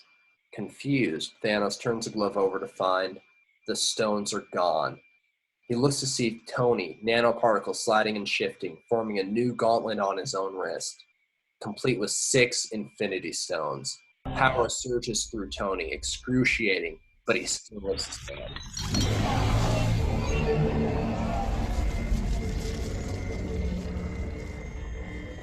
And I am Iron Man. The tidal wave evaporates into mist. All around the field, Sakarans and Outriders fold in on themselves, atoms disintegrating. Thanos looks around, watching his troops disappear. Ships vanish from the sky. Kul's Chitauri all blown away, leaving Thanos standing alone. After a long moment, he sits down on a rock and accepts his fate. He watches as his atoms dissolve. Finally, Thanos disappears. Across the field, Quill turns to Gamora but finds her gone. Babe? Gamora? Across the field, Tony Stark falls back against the upturned roots of a tree, armor smoking, arm withered and blackened, dying. Rhodey rushes to him, but with one look, he knows it's too late. Tony exhales, almost letting go. Then, Peter Parker lands, kneeling, taking Tony's hand.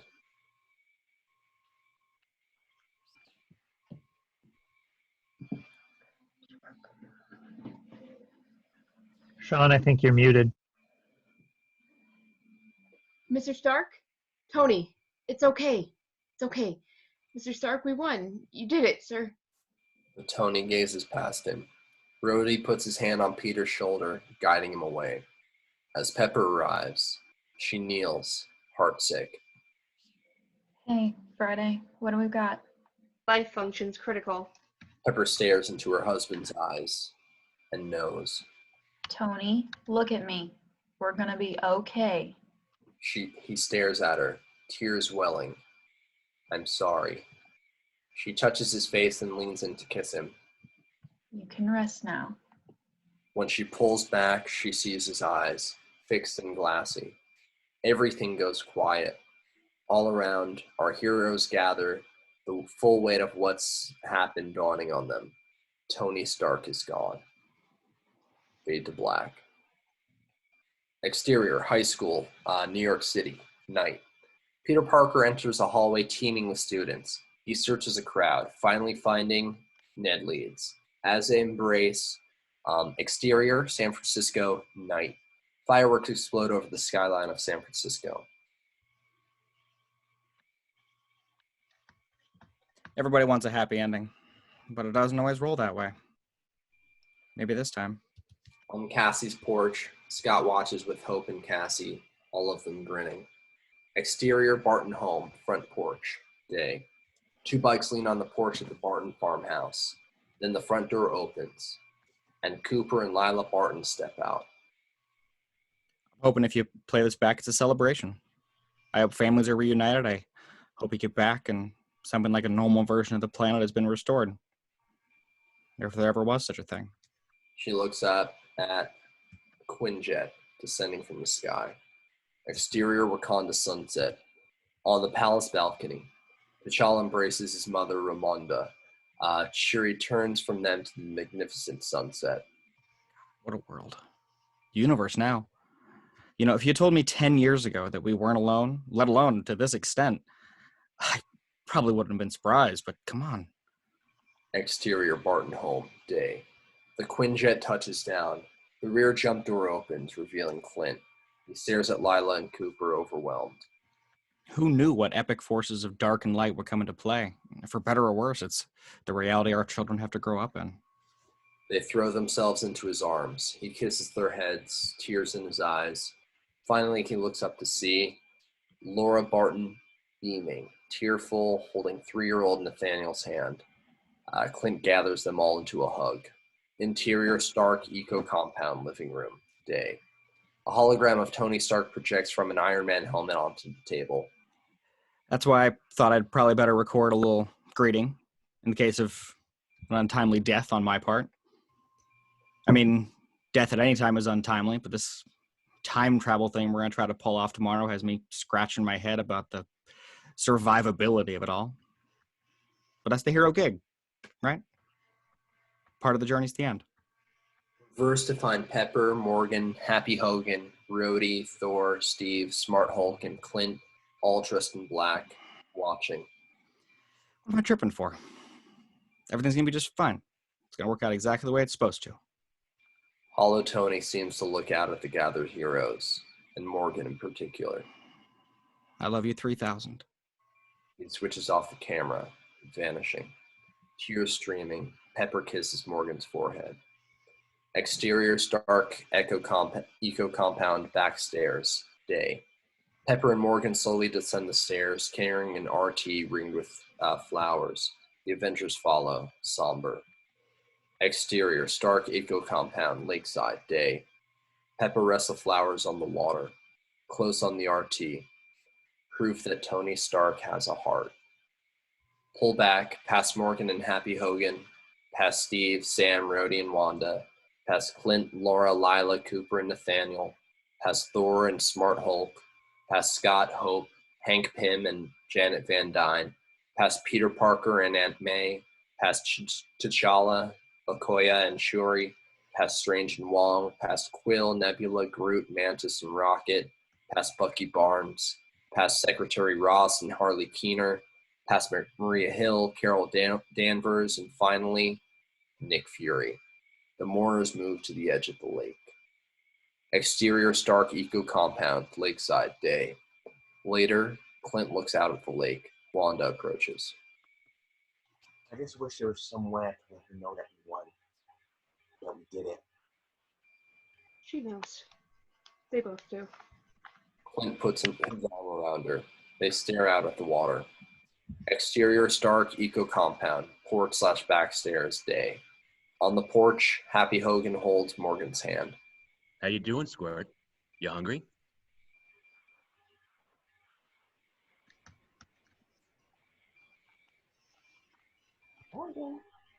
That was Sean. She had to leave. Uh-huh. Oh, cool. Sorry. What do you want? Cheeseburgers. Happy takes a beat, choked up. Like father, like daughter. Did you know your dad liked cheeseburgers? No, I didn't know that. I'm gonna get you all the cheeseburgers you want. Exterior, New Asgard, hillside, day. Thor and Valkyrie look down on New Asgard. Nicole, you want to cover Valkyrie? So when can we expect you back? About that, Thor, your people need a king. they already have one. She's a far better king than I could ever be. Are you serious? It's time to be who I am rather than who I'm supposed to be. And a leader is who you are. The process is this. Does she want it? She does. You know, I'd make a lot of changes around here. I'm counting on it, Your Majesty. Emotional, Val finally shakes his hand. What will you do? Not entirely sure. For the first time in 1,000 years, I have no path. But I do have a ride. Reveal the Benatar parked behind them, Rocket alongside. All right, move it or lose it, hairbag. Interior Benatar, day. Thor drops his duffel bag on the deck of the Benatar. Quill, Mantis, Drax, Nebula, and Rocket ready for the engines. Home sweet home. Tree, good to see you. As Guardians of the Galaxy together again. He settles beside Quill, who holomaps their course. All right, where first? He swipes through images on the screen. You know I'm still in charge here, right? Of course. Of course. Thor swipes the map again. See, when you keep swiping my map, that sounds kind of like, of course, I know you think you're still in charge. Well, that's your own insecurities bubbling up. You should fight one another for the honor of leadership. Sounds fair. That's not necessary. I've got some blasters right here. Unless you want to use knives. Oh, yes. Please. Use knives.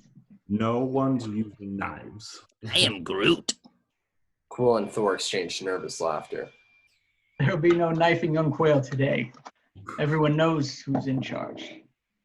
A long, awkward moment passes. Me. Right?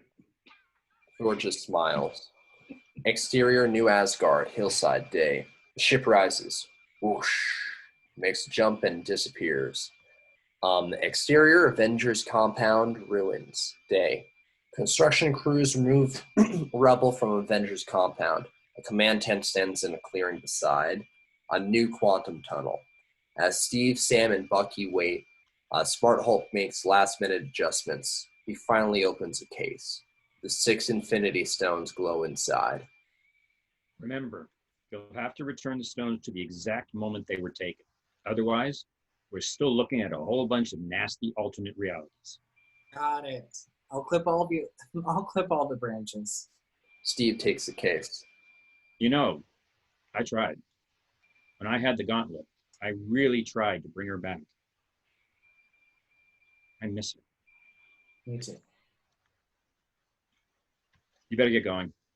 We're almost ready for you. Steve and Sam approach the platform.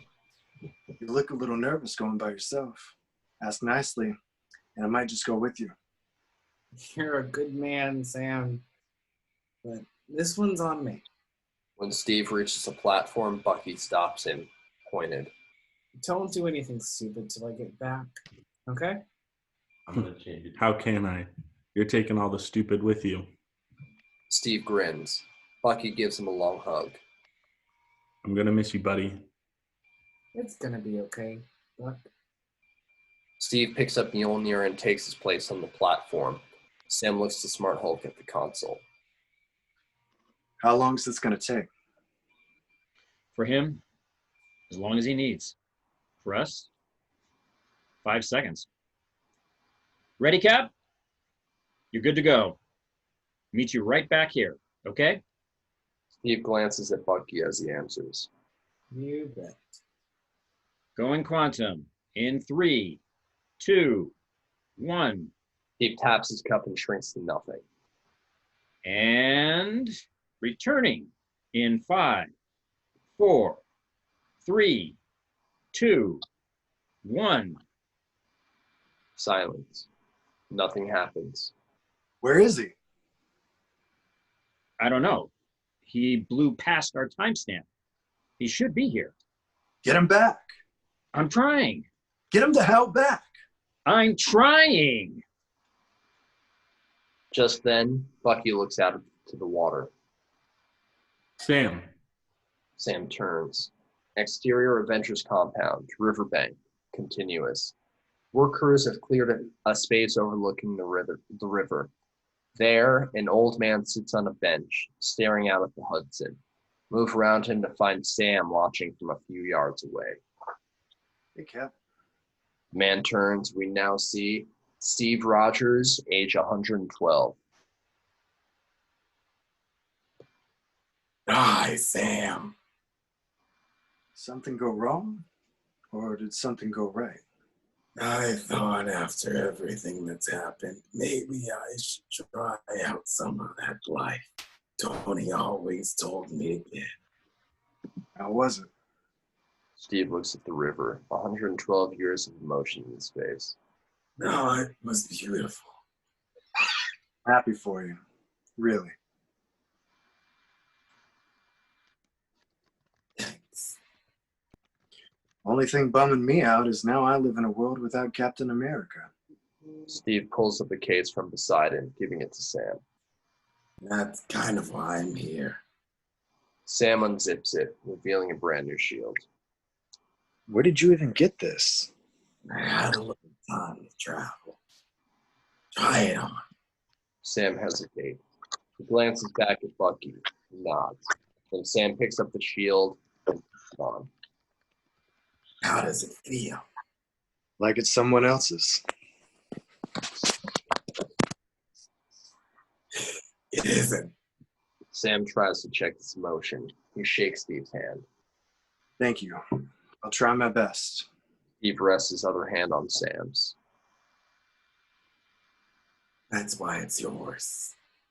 Sam smiles, noticing Steve's tarnished wedding ring. You gonna tell me about her? Steve smiles to himself at the end of a long, long life. No, I don't think I will. Cue music. It's been a long, long time by Harry James. Exterior, Columbia Heights, Washington, D.C. day. A Packard rolls down a block of Washington, D.C. row houses. Title, Washington, D.C., 1949. Find a red house in the middle of the block. Move up the steps to the front door, which hangs wide open. Interior red house, Columbia Heights, Washington, D.C. day. A teacup lies shattered on the hardwood. We hear Harry James move into the living room, past the record player, to where Steve dances with a woman. They rock back and forth, barely moving. As they turn, we see Peggy Carter, tears streaming down her face. He steps on her toe. She laughs. As they turn, we get a good look at Steve Rogers, eyes shut, finally getting the life he deserves. The end. All right.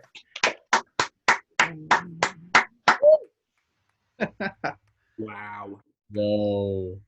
We did it! Good job, everybody. We'll go.